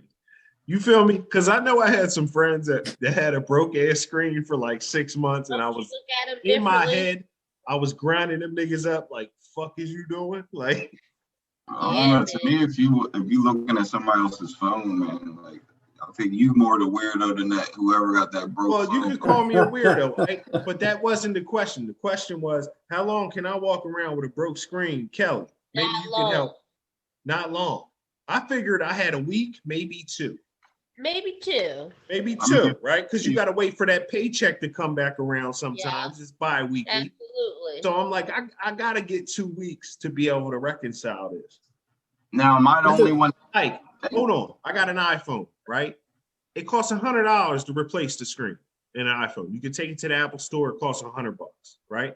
So if you a nigga, like, how long can you walk around, Ike, with a broke screen where you ain't got $100 to take care of your business. So you just, unless you like the broke screen, because my fingertips is getting cut up and it's been like a day and I ain't feeling this shit. I'm like, oh, hell no.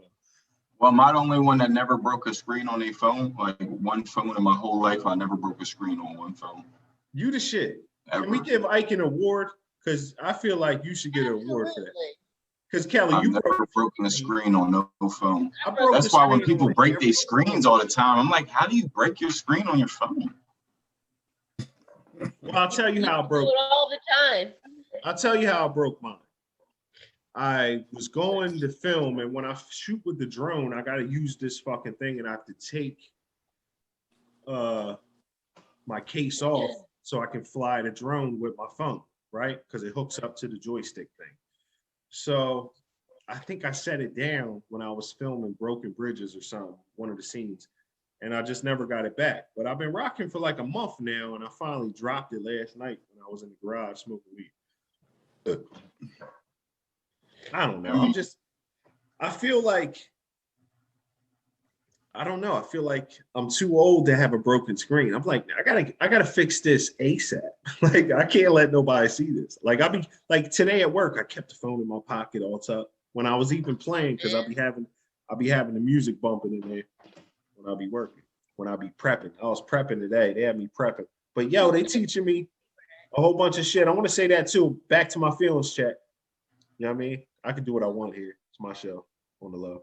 Oh, it's just yours. That's Yeah, I what put we out the thought. song Phoenixville to Phoenix because it's my show. Okay. I'm just joking. That song wasn't even about the show. It was good though. I felt that. It's real. So you don't have to part two if the show wasn't included on the song. You definitely need a part two to that song. No, we're not doing a part two because it's not about the damn show, motherfucker. It's about me moving from Phoenixville to Phoenix, nigga. Hey, y'all can do part two on the EP. No, I don't think so. Just saying it now. Oh, Ike, you ain't got an A&R REP. We got this shit, nigga. You know what I'm saying? If anything, we'll let Chris Cadence or Kelly A&R the shit. Ike, you be on some goofy shit sometimes. Nah, I thought that was a good idea though, personally. Nah, it was a good idea though. We'll do the Phoenixville to Phoenix maybe on my solo, John. Okay. It's a solo song. Like, what's crack gonna talk about on Phoenixville to Phoenix too? If it's on the album. When we gonna do the QM joint, Yeah, man? Phoenixville, dog. Half the song. He talk about Phoenixville, you talk about Phoenix. Yeah, so we man. do the contrast. We do the contrast of Phoenixville to Phoenix. Yeah, what the fuck you know about Phoenixville? I know everything we about can't it. talk about on the show. I know I hate Phoenixville. Chris, to answer your question, very soon, my friend. We should do that. Nah, I think we should too. And I wasn't trying to push it off. I was just super busy with this. Did you guys got all the tracks, right? That shit all of it worked? I do. I got it. Yeah. But yeah, we got to make it happen. The QM, John, I still got to get my brother. That might not be. I don't know how easy of a task that could be. I haven't really been in touch with him, but I mean, no, I'll hit him. I hit him. He called me back. I called him back, and we just haven't touched base. So I'm gonna try again, and we'll figure it out. I mean, cool. If DNA, you know, beef, definitely. But I did ask Sid the night you guys were on to come on, and he just had a lot of personal shit going on. He was like, "Bro, not tonight." You know what I mean? He just hit me with that, and I was like, "All right, no doubt." You know what I mean? It's one of them nights. I feel you. It was last minute. I hit him like literally 10 minutes. Yeah, I mean, you can't hit anybody up last minute and be like, yo. But I'm saying, I didn't realize. 10 minutes. Yeah, I mean, like. I didn't realize we had. Yeah, but I didn't realize we had Maya and all them jumping on. So I was excited. I was like, fuck it, Sid. If you could jump on, let me know. He was like, it's last minute. I was like, all right. That's good. Yeah, if you would have gave him maybe an hour instead of the 10 minutes, yeah, maybe things might be different. It sounded like I could have gave him 2 hours and he still would have been like, nah, yeah, you gotta give not people tonight. You know what I'm saying? Not tonight, my nigga. But shout out to Sid, man. Sid Joseph. One of the best musicians I ever met. Absolutely. If it wasn't for Sid, man, playing a lot of shit growing up, bro. I remember walking up the steps on Grover Street, hearing Led Zeppelin, Stairway to Heaven for the first time. And I remember I walked up the steps and just sat on the top step. And if you know anything about Stairway to Heaven, the song's fucking long as shit. I don't know how long it is. It's like 9-10 minutes. It's a long ass song. So I remember I just sat there and I couldn't go nowhere until I was like, yo, this song's crazy. And I used to try to get him to play it for me. Like, yo, play this song for me. Oh my God, Mike, play. Sorry. Nah, man, music, man. You gotta understand. Listen, hip hop, back to the hip hop rap thing. A lot of people don't understand music is so beautiful. Like, I'm listening to Kanye today at work, and it blew my mind how just creative and how he never thought into a box. You know what I'm saying? He always thought outside of it and said, what more can I add to this that's maybe not hip hop, but's music? You know what I'm saying? Like, fuck genres. Like, Kanye was one of the few artists to me that. What were you listening to? I put them on Spotify and I just threw on a mix. Like, so whatever they was playing, right? But I had them on for like 3-4 hours. You know what I'm saying? Like, mind you, an artist that you could put on for 3 or 4 hours, and I might have skipped one song. Just because I was right next to the phone. Man. Just because I was right next to the phone and I was like, you know what? I am not this one. You know what I'm saying? But yo, it's just dope. I don't know. I fuck with him.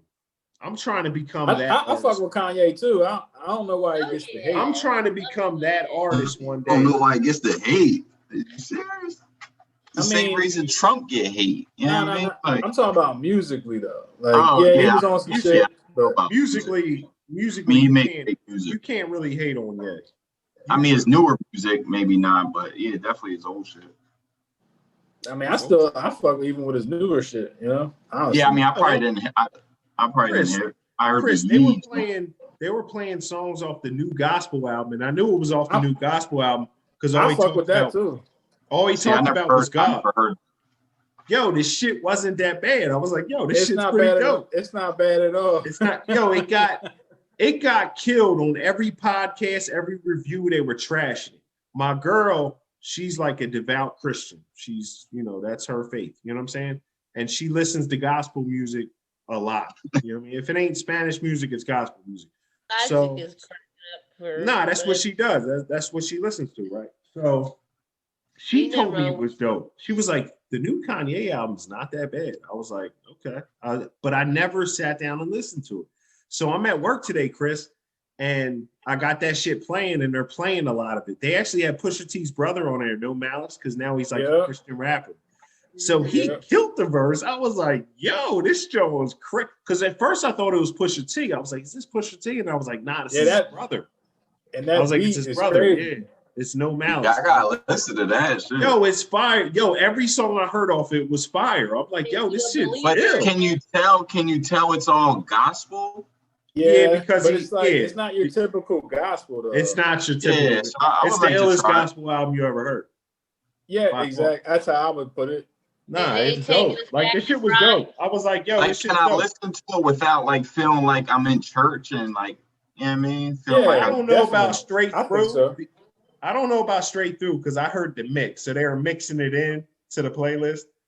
Yeah, so like I'd hear a song here and then I'd hear whoa or some shit. You know what I'm saying? Then they switch it up on me. The first song I think is like a real gospel. But then he's got like 2 tracks. I mean, it's only like 7 or 8 songs, I think.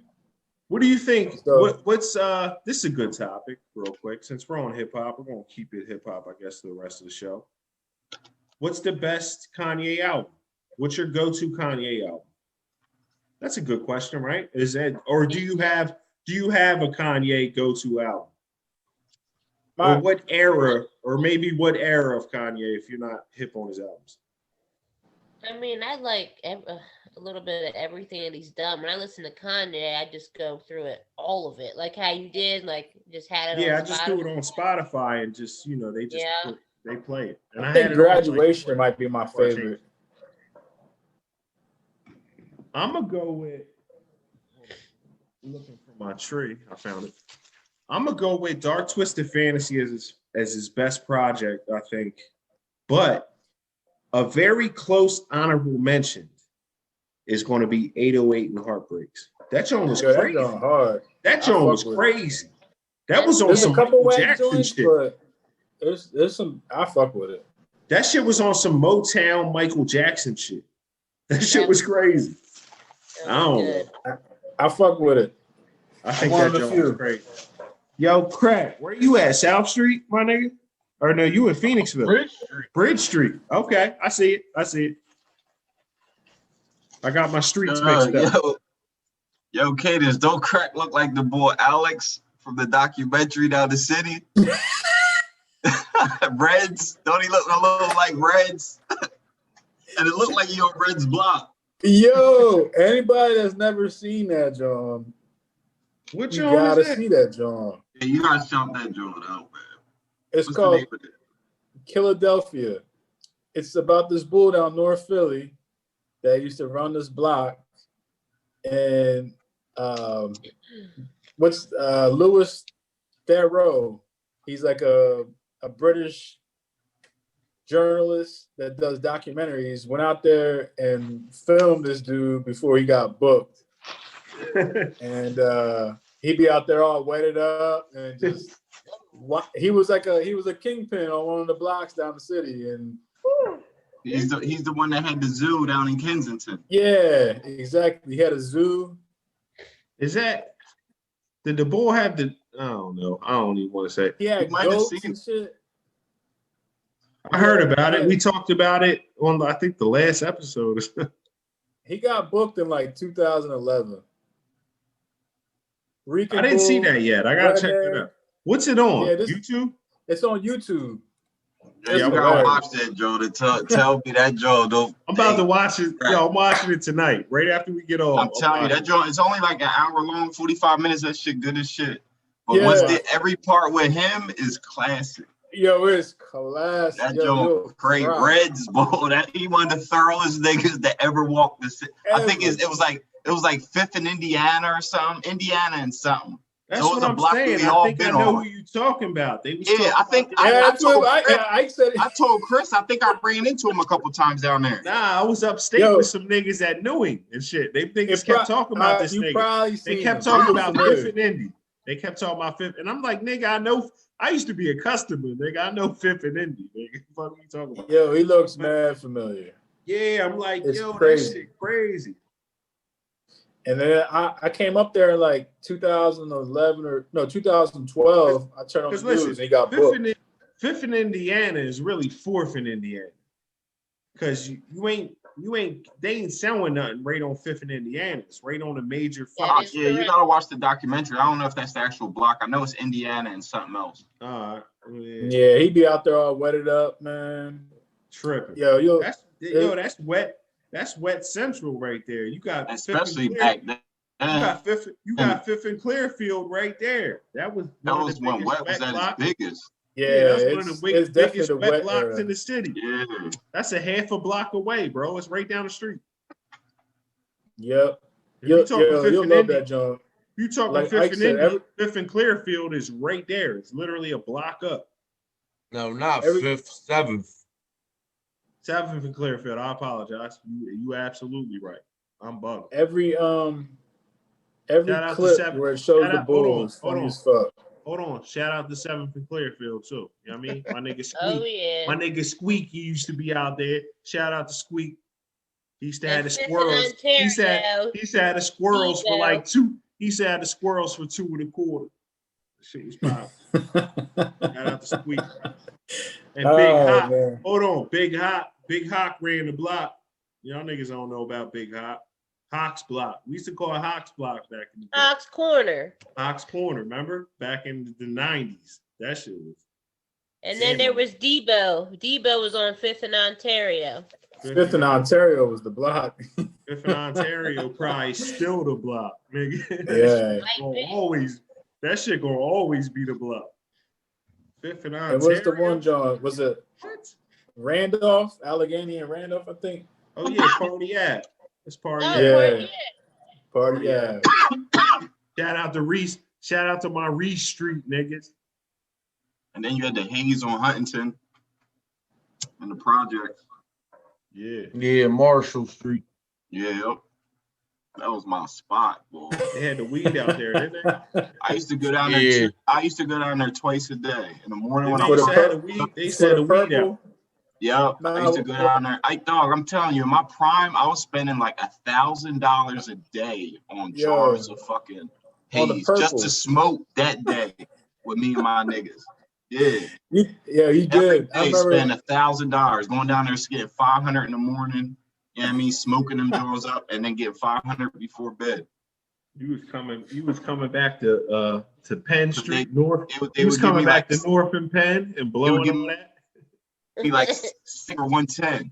You know what I mean? They wasn't even giving out deals or nothing, dog. Nah, I remember. It You wasn't made me giving get no out. deal. So, It like, was that's a lot of money, but honestly, it was $500, and that was probably like a half a bud.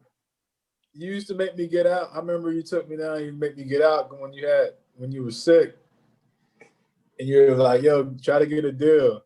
Niggas was like, "Nah, Niggas was but- not yeah, doing no they- deals they down there never no deals." at all. But that purple was loud as hell back then, though. What? Damn, that's probably why I don't smoke no more, man. Yo, is that right off? That's right off Lehigh, right? Because when you I don't know pop where it out, was at. That was Ike's pop spot. out, Ike. Yeah, Ike, it when you is. pop It out, is. you pop out on Lehigh. Well, Yeah, I popped out. And No, it's Lehigh, like it's the main street, right, Kirk? yeah, it's right off of 6th Street. Yeah, I know where it's at. Marshall. But It's the 6th purple and one was in a Huntington, but vacant lot, though. I remember. The yeah, board they was a used to vacant be lot. on both sides. So they used to be on Marshall and they used to be on the 6th Street side. And then they even moved up the block later on. Yeah, that's And still, now they just that's still the best bud I ever smoked in my life. It is. Between that and that sour, when that shit really was that sour. Mm-hmm. But I used to get the haze more often just because, you know what I mean, that's fucked up. But yeah, that sour was the truth too. Them two back then, shit was different. I probably smoke bud like that maybe once a year now. And it don't even be quite like that. I I smoke that bud every consistently every day of the year. It ain't hard to tell. I excel. But That as far as sports though, you know what I mean, because we didn't really talk sports, I know, in a couple of weeks. But I know this week we had the Conor McGregor fight.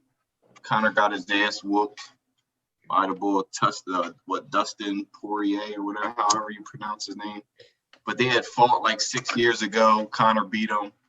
Bull gets his rematch and whooped Conor up pretty good. And I would say He fucked Conor. up his leg, didn't he? Didn't he kick him in his calf?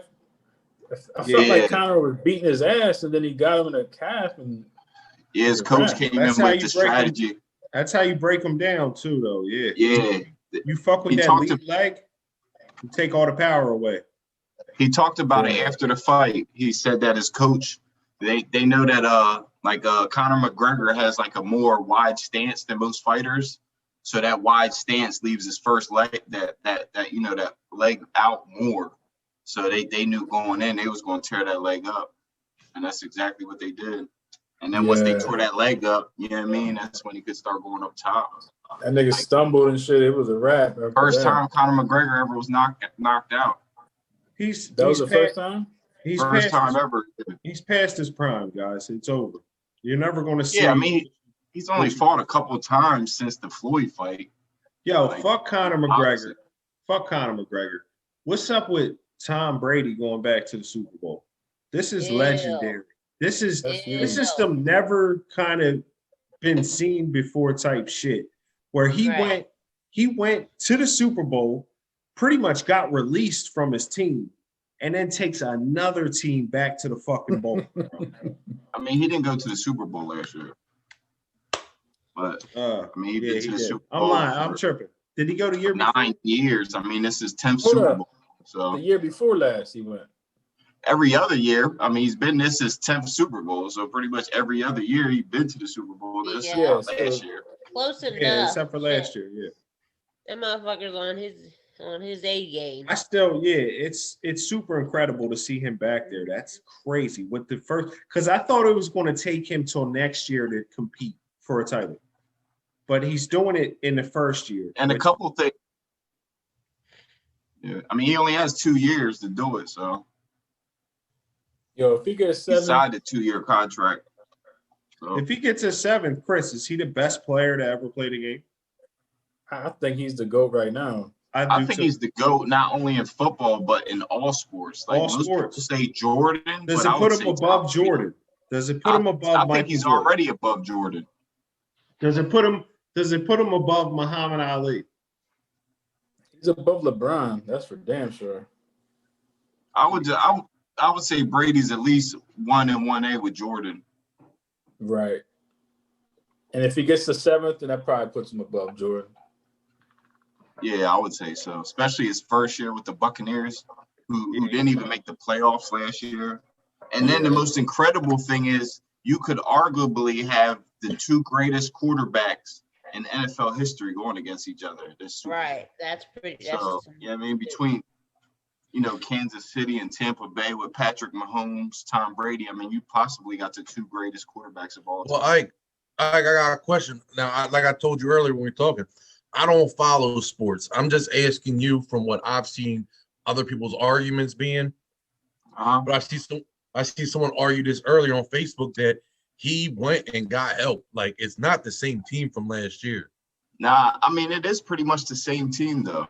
I mean, they got more help, but they basically got the same players. They had a good team last year. They went 8-8, but they mostly got the same players. I mean, they brought in Gronk, who's old, Antonio Brown, and he hasn't done much. Nah, AD. so a lot of the And guys he's hurt. He's hurt. Yeah, he didn't play the last game. last week. So yeah, I mean, honestly, Craig, is mostly the same team. Oh, okay. They got a new running back, like a better offensive line, but basically it's the same team, honestly. Oh, all right. Yeah, like I said, I don't follow it no more. I just seen someone debating about it. They were a good team. They were a good team last year. Yeah, I mean, they just took a team that was good.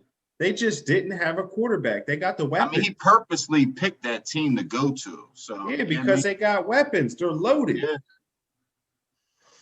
They were loaded before he got there. So who y'all like to win it? I got Tampa. Yeah, that's what I was just going to ask. I don't know. It's 2 weeks away, so I don't know. I figure I'll talk about it next week. Hold up.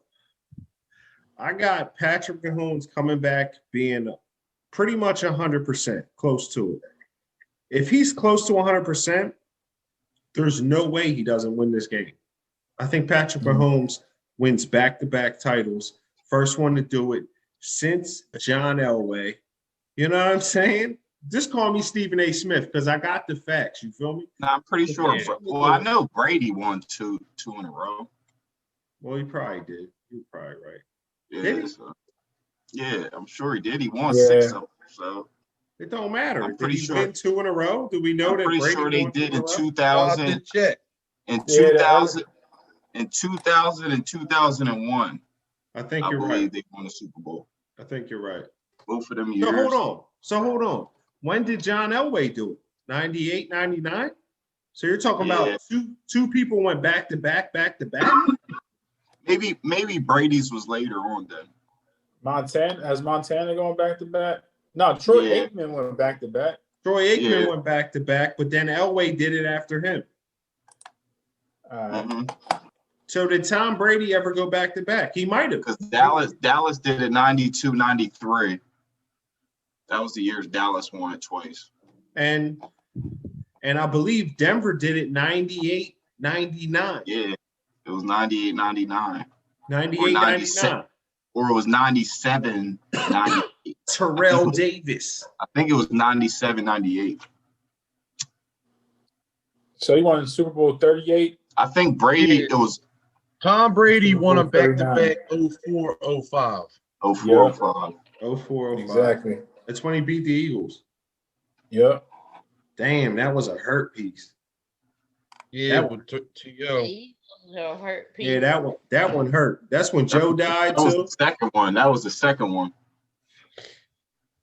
That's when Joe died too. All bad. Or no, I'm lying.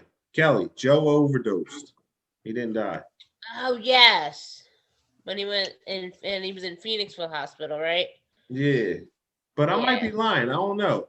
That was different. That was when we lost in the NFC Championship game against Carolina. That's when Jake the Holmes beat us, if I'm not mistaken. One of them niggas. Mm-hmm. Whoever's Carolina's you're right. Yeah, Jake the Holmes beat us. And I remember I was sitting on my brother's couch the day I found out. Yeah, I just came from the hospital to see Joe, and I was sitting on the couch at my brother's house, all stressed out, drinking a beer, smoking his bomb, watching the game. It was on M's couch. Listen, at fucking DNA's old house, Cadence, your old crib on Hall Street. Yeah, it was on Hall Street. This was when Lola was first born. This was in 2004, 2005. Em used to live there? Yeah, Em lived there for a couple of years with Lola when she first was born. Or at least a Hey, year look. for a while. Hey, look, right? So this is who they were. Montana and Rice won them back to back. Yeah. Troy Aikman won them And then back Troy to back. Aikman and the Cowboys. Then it was Denver. John Elway. Then Brady. Okay. And now it's going to be Patrick fucking Mahomes. You heard it first. Ricky Fitz said it. I see Chris Cadence. He ain't believing it. Ike's in denial. He's moving a little too much, a little fidgety down there. Kelly's fucking with me right now. I see it. We hear Kel. I see it. Crack. I mean, you got a week off before the Super Bowl, so you got 2 weeks to think about it. 2 weeks. That means he's going to be 100%. Yeah, listen, it's not even a close game. You heard it first. Patrick Mahomes. We're taking him all day, back-to-back Super Bowls. He's going to be the best that ever do it once it's said and done. You heard it first. Andy Reid gets a second. He should have got a couple in Philly, but he didn't. But he gets them in KC. And a couple other cool facts about the Super Bowl also is Tampa Bay is the first team to ever have a home game in the Super Bowl. Home field advantage. So, they're hosting cool. a fucking Super Bowl. And they're going to get spanked. I did not know that. I like that. So that's the first time that's ever happened. It's limited seating though, so it's not going to be exactly the same. But right? it's it's not going to be the same, but yeah. Cadence, you should know it's Florida. They're going to let everyone to fucking. Yeah, they're going to fill it. They I might was at fill. an NBA They game might the other fill day. the stadium. Shit's crazy. They How was might that fill the NBA game? stadium in Florida. How was the NBA game? It was cool. It gave me a little fix. You know, You got to been see about a year. LaMelo Ball, right? Yeah, LeVar's and son, yeah, man.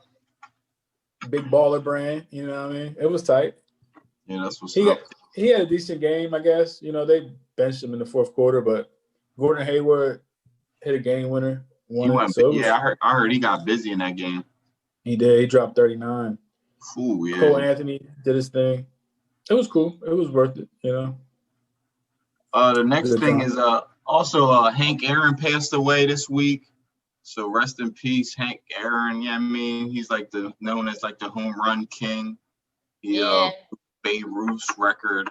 He Like beat I him. believe, like I don't know what, back in the 60s, I believe.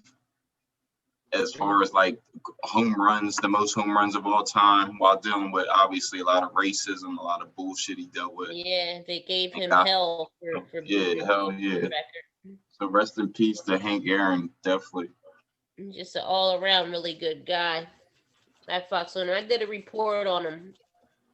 And his home run record obviously was good until Barry Bonds, who had to take steroids to beat the record. So, Right. and they don't even really consider that the record no more. So really, I guess And Hank they're Aaron tripping. still has. And they're tripping. And they're tripping because of one thing. I don't know if it was ever proven. Was it proven? I mean, if you look That at nigga was on steroids. him, yeah, I mean it's proven Man, by listen. yeah. I mean your I eyes ain't never- don't lie. Have y'all ever seen me when I was working out and then seen me when I wasn't working out, or maybe getting high or looking crazy? Oh yeah, the snapback. Yeah, I think- The snapback, Kelly. My snapback is crazy. What if Barry Bonds is of the best genetic makeup on earth? Like, what are you talking about? If he then buffed up, he buffed up. I'm saying his head got like 3. He started out as a rookie with like a fitted size of like a 7. Now he had like a 6, and then he Yeah, went to a he started 9. out with like a 6 and 3/8, And then by the time he retired, it was like a 9.5. Word. And you So he's tell me saying he this- wasn't taking steroids. Nigga's whole head just like that shit looked crazy. That's why you see old Barry Bonds, Joe, like the helmet didn't even fit his head. Listen, Yeah. Ike, So steroid up. But who hit more home runs? Yeah, I mean, he hit more home runs after years of taking steroids. Yeah. We don't know this. Right. I don't No, want we to get do that know. man Nah, we case. do know. Yeah, I mean, he's not in the We Hall it's of Fame definitely because of it. because Yeah. it was him, Canseco, and Mark McGuire who were all But surpassing Mark the McGuire records. got the single season record. He got all that shit. He got his paycheck. He got that husky ass paycheck that he was getting from Yeah, I mean, smacking. that's all that matters. But they were all on steroids though. Yeah, that was just the steroid there. So was that it? That's an asterisk next to their name. Most Yeah, definitely. all them bulls. None of them got into the Hall of Fame. So Hank Aaron's still the home run king. So rest in peace, Hank Aaron. You know what? Rest in peace to Hank Aaron.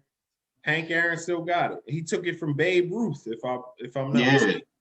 Yup, back Exactly. in like I And no believe one the broke it 60s. until Barry Bonds, right? And no one broke Yeah. until Barry Bonds. Yeah. That's a And he beat it by like fucking 30 home runs, something Yeah. crazy, wasn't it? Yeah, and that was after he retired and then came back. Yeah, listen, dog. You go back and look at him on the Pirates, and then go look at him on the They look like Giants. two different people. It's not the same person, dog. Yeah, you don't just lift weights and He become a look like- totally different he person. looked like Nah. he looked like a smoker on the Pirates. Exactly. And Nigga it looked looked like like he was on the fucking pipe. Ronnie Coleman and And then the nigga looked like a bodybuilder on the motherfucker. fucking Ronnie Coleman, dog. The Ronnie Giants. Coleman That shit was on the crazy. Giants. Same with if you ever see Mark McGuire, Same shit. same thing. Mark McGuire was puny as shit when he came in the league. That With nigga, the A's, super and then when he went to St. Louis, And then Sammy Sosa was part of that, and now he bleached his skin and turned white. that nigga So went he- Michael, He that looks nigga crazy went Michael as shit. Jackson. He went Michael Yeah, Jackson. he looks crazier. He looks more crazy than Michael Jackson. That nigga Yeah. went. You gotta Google that shit right now. Look at an old picture and Please yeah, look he's at way worse. Oh my god. Like, He you looked tell like me- Lisa Turtle.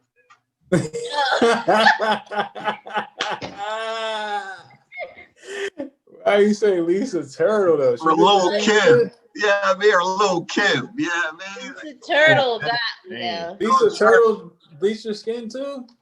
Yo, did you Yeah, ever she hear? looks crazy. That was Yo. her real name, Lark Cadence. Voorhees. Yeah, Lark Voorhees. Yo, you ever Cadence? You ever hear the Detroit verse everybody and what's his name's verse? Royce the 5'9". What's that on? What's that That on? nigga said, it's, I don't know what album it's on. Yo, that look crazy, man. That's worse than Mike, man. Or just as bad. Ah, He fucked shit. his whole I shit would say up. that's worse. That's worse. Because Mike was still in his prime, you know what I mean, at least. And Mike was already a little lighter. This nigga was Yeah, brown that's what I skin. thought. This nigga was straight brown skin. It went, Well, he's it went light Dominican. on. He's Dominican. He's Dominican, ain't he? Yeah, that Dominican. nigga Yeah, was, that's crazy. that nigga was Dominican. brown skin and went super light on him. He fucked this He whole looked shit up. fucking- And you know, in them countries, you know what I mean, it'd be a lot of racism between the light-skinned ones and the darker ones. Yeah. I know But it's I'm, like that. I'm saying though, nigga, you was over here for 10 years hitting fucking home runs out the state. So he probably in like a race war with himself. Yeah. Yeah, like you in an identity crisis, nigga. You need to figure Big it the fuck out. time. You tripping. Mm. Man, But fuck. yeah, the know most what? You know what? Fuck Sammy Sosa. Bitch ass nigga. Fuck is you doing, dog? yeah, fuck Straight Sammy up. Sosa, man. Yeah. Bitch He on ass some nigga. other shit. Boom. You out here bleaching your skin, looking all crazy. I'll beat And of Sammy course- Sosa. I'll beat And of Sammy course, Sosa. today obviously is the 1-year anniversary of Kobe passing away. You know, with his daughter Gigi, and I believe it was like nine other people. I 9 believe that years. was part of that. So Absolutely. yeah, I mean, obviously, I feel like that kind of changed our lives, probably at Mhm. least a little bit. I think when Kobe that passed happened, I away. knew 2020 was going to shit. And then to pass away with his daughter like the way he did, It was Yeah, it's terrible. Nah, that Crazy. hurt. I can't believe actually it's been a year because it don't seem like that to me. I guess I haven't even really realized that he's even gone like that yet. It definitely don't seem like it. Crazy part. I mean, I just remember watching him play like a couple years ago. Like Yeah. I ain't been to LA since me and you was there back in 1990. Remember that shit? But fucking I go to LA a couple times this year just to hit the beach and shit just with my girl for like a weekend or some shit because it's not that far. It's like a short drive. So but to see the memorials and all that shit, they're everywhere in LA. Like they showing mad love and mad respect to Kobe. You know what I'm saying? And they allow the graffiti to stay up just because it's Kobe. You know what I'm saying? It's like, how you gonna take that down? And it's love. Like it's crazy. I know I took a few snapshots of a few Jones, but I only caught a glimpse of, you know, probably the neighborhood in which we were staying in that I seen. You know what I'm saying? But if you go down, shout out to Rasulullah, LCOB. He lives a couple blocks from the Staples Center. Literally like 2 blocks. He's like a block over from the Staples Center, which is dope. So they got a big memorial there too of him and his daughter, which is dope. It's actually a really nice John, like somebody did. It was dope. Yeah, we talk about like the most influential in like hip hop and music and stuff, but I would say as far as like his legacy, as far as like sports, I would say Kobe will end up going down as like one of the greatest legacies of like, you know, what he created around him as far as like, you know, why he played, you know, he came from high school. Is he a top, Ike, real quick, is he a top 5 legacy of all time? I believe so. I believe he's arguably number 1. Right now, because of his death, absolutely. The death plays a part. I would say Muhammad Ali, I guess, would be 1. And maybe Kobe 2. I'd rock with that. That's a nice, yeah. It's a nice setup. It's hard to debate that. Yeah, I mean, but nah, just how he died was incredible. Like it just was like, damn. Like, and at the point to where, like I was saying earlier, I don't know if we caught it on the intro, but like I was like really into like motivational videos last year. Like 2019 for some reason was a crazy like motivational year where I just moved to Phoenix. It was new to me. And I started doing, you know, watching a lot of motivational videos and stuff like that. And I was watching a lot of Kobe stuff and the Kobe, like the Mamba mentality, all that shit. Right. It's incredible and it's very motivating if you ever watch that. It's like, you know what? Fuck that. I'm just going to dedicate my life to this and push all my energy this way and make it work. And he has certain principles and stuff. And like, I think we talked about them in the pre. I'll even go over like the 5, like go over. Yeah, let's go over those because I thought those were dope. Yeah, because like the Mamba mentality, and if any people can go out and watch it, if y'all watch TED Talks, you know, and Kobe was on there, you know, years back, and he talked about the Mamba mentality, and he talked about like the 5 key things for him, and it was about the number 1 thing that he had on out of the 5 was being passionate. Number 2 was being obsessive. And that's important. If you know anything about, let me stop you right there, right? Those 2 principles are based off a book by Napoleon Hill called Think and Grow Rich. Very popular book. A lot of people have read it. I know that for sure. But fucking Napoleon Hill, the first thing is desire. So pretty much you must have a burning desire to do anything. And then the second principle was what was the second one of the Mamba mentality? Like, it was be obsessive. Obsessive. It was like it has to be an obsession. You know what I'm saying? Like you pretty much have to dedicate a large percent of your life to it, you know what I mean? In order for it to work out. So it's dope. It talks about Andrew Carnegie and the whole steel thing and all that, but it kind of refers to a lot of older stuff, Rockefeller and stuff like that in the book. But really good book. Incredible. It's one of the most popular books in self-help, you know what I'm saying, type book. You know what I mean? It's Napoleon Hill, Think and Grow Rich. Yeah, I've seen it. Never read that, John, though. You gotta read that, bro. You're missing out. You're missing. Ask your writing teacher about that, John. She's gonna tell you you're tripping. Nah, I'm serious. It's a. I believe it because it's one of the first books I read in Graterford. It might have been the first book I read in Graterford. Okay. I went to an old head that he was the head of the Nation of Islam, but he had mad books, and people put me on like, yo, he got mad books. Holla at him, he'll lend them to you and let you rock out for a day or two and read it. So I'm like, all right, bet. So I went and hollered at him, and that's the first book he gave me. He said, all right, young blood. He said, I'm gonna give you this one, and he gave me Think and Grow Rich. That shit was crazy by Napoleon Hill. I'm gonna grab it on Audible tomorrow. Actually, listen, I read that book in 24 hours because he told me I had to have it back to him in 24 hours. I read the whole book. I read the whole book in 24 hours. Like I couldn't. Every free second, I took it to work with me into the kitchen. I'm down there reading the book on my little breaks and shit. This shit was crazy. I read the whole book in 24 hours. It's fucking crazy. And then the rest of the 5 elements was number 3 was being relentless. Number 4 was being resilient. And then number 5 was being fearless. Yes.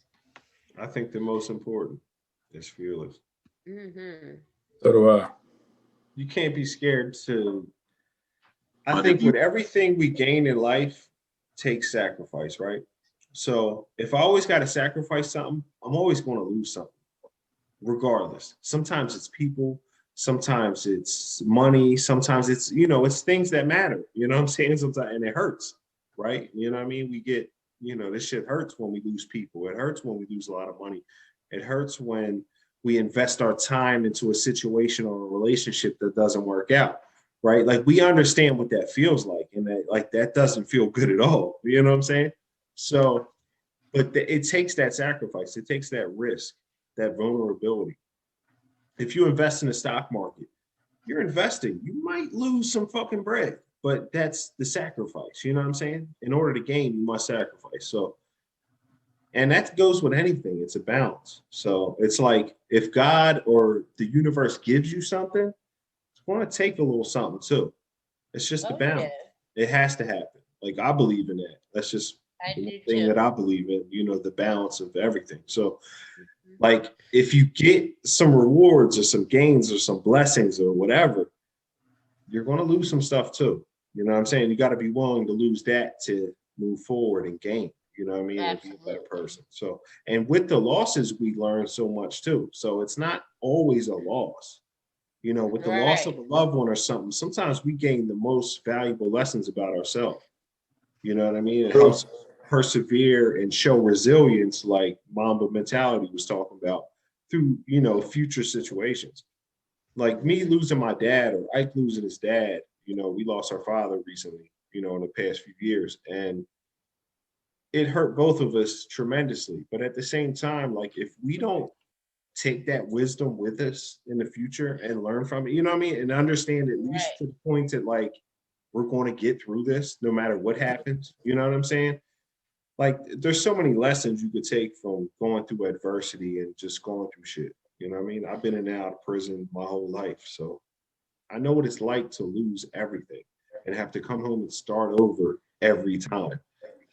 And it wasn't fun, and it wasn't happy. And then I wasn't very successful all the time at it, but I learned to grow from it and get better and better and put myself in better positions and deal with better people. And you know what I mean? Sometimes it's the people you're around that's just not helping you get to that next level. You know what I'm saying? And sometimes you got to level up from just the people you fuck with, your friends, your family, like anything, the girlfriend you're with or whatever. You know what I mean? It could be anybody. But we You just gotta gotta have a purpose. I say you have a purpose and stick to your purpose. You know what I mean? Yeah. Everything comes from that. Exactly. I believe in that. And I used to get so far away from rhyming and rapping and shit, but I believe my purpose is somewhat in there. I don't know where it's at. It might not be a rapper. It might be a fucking record exec in 10 years. Right. Who knows? But whatever it is, I want to do it. And I want to be a part of it. And I love the whole, you know, system and shit. How it That's works. it. Places. I used to always push Ike, man. I think Ike should be a fucking analyst, sports analyst. He's Oh just yeah. really good at it. It's just something that always came naturally. I remember being 8 years old and this nigga would know every fucking stat of Randall Cunningham. This nigga could tell you everything, bro. Straight up. It was just different. It was some shit that was like stuck out as like maybe that's the direction you should be heading in, somewhere along that line. For sure. Well, yo, I gotta hop up off of here, man. Yeah, we out anyway, man. The show was over. We killed it. Salute to Chris Cadence. Thank you for Thanks coming. for having me, dog. Have you back Hoping we soon. can have you on in the next few weeks too. You're gonna be back. We're gonna get this We'll do it. QM. We're gonna try to get this QM reunion going pretty soon. That's We're that's going the to one get it right there. eventually, but we're gonna have you back as soon as we can, Chris. Yeah. All right, bet. Definitely. All right, y'all. All right, peace. All right. Peace.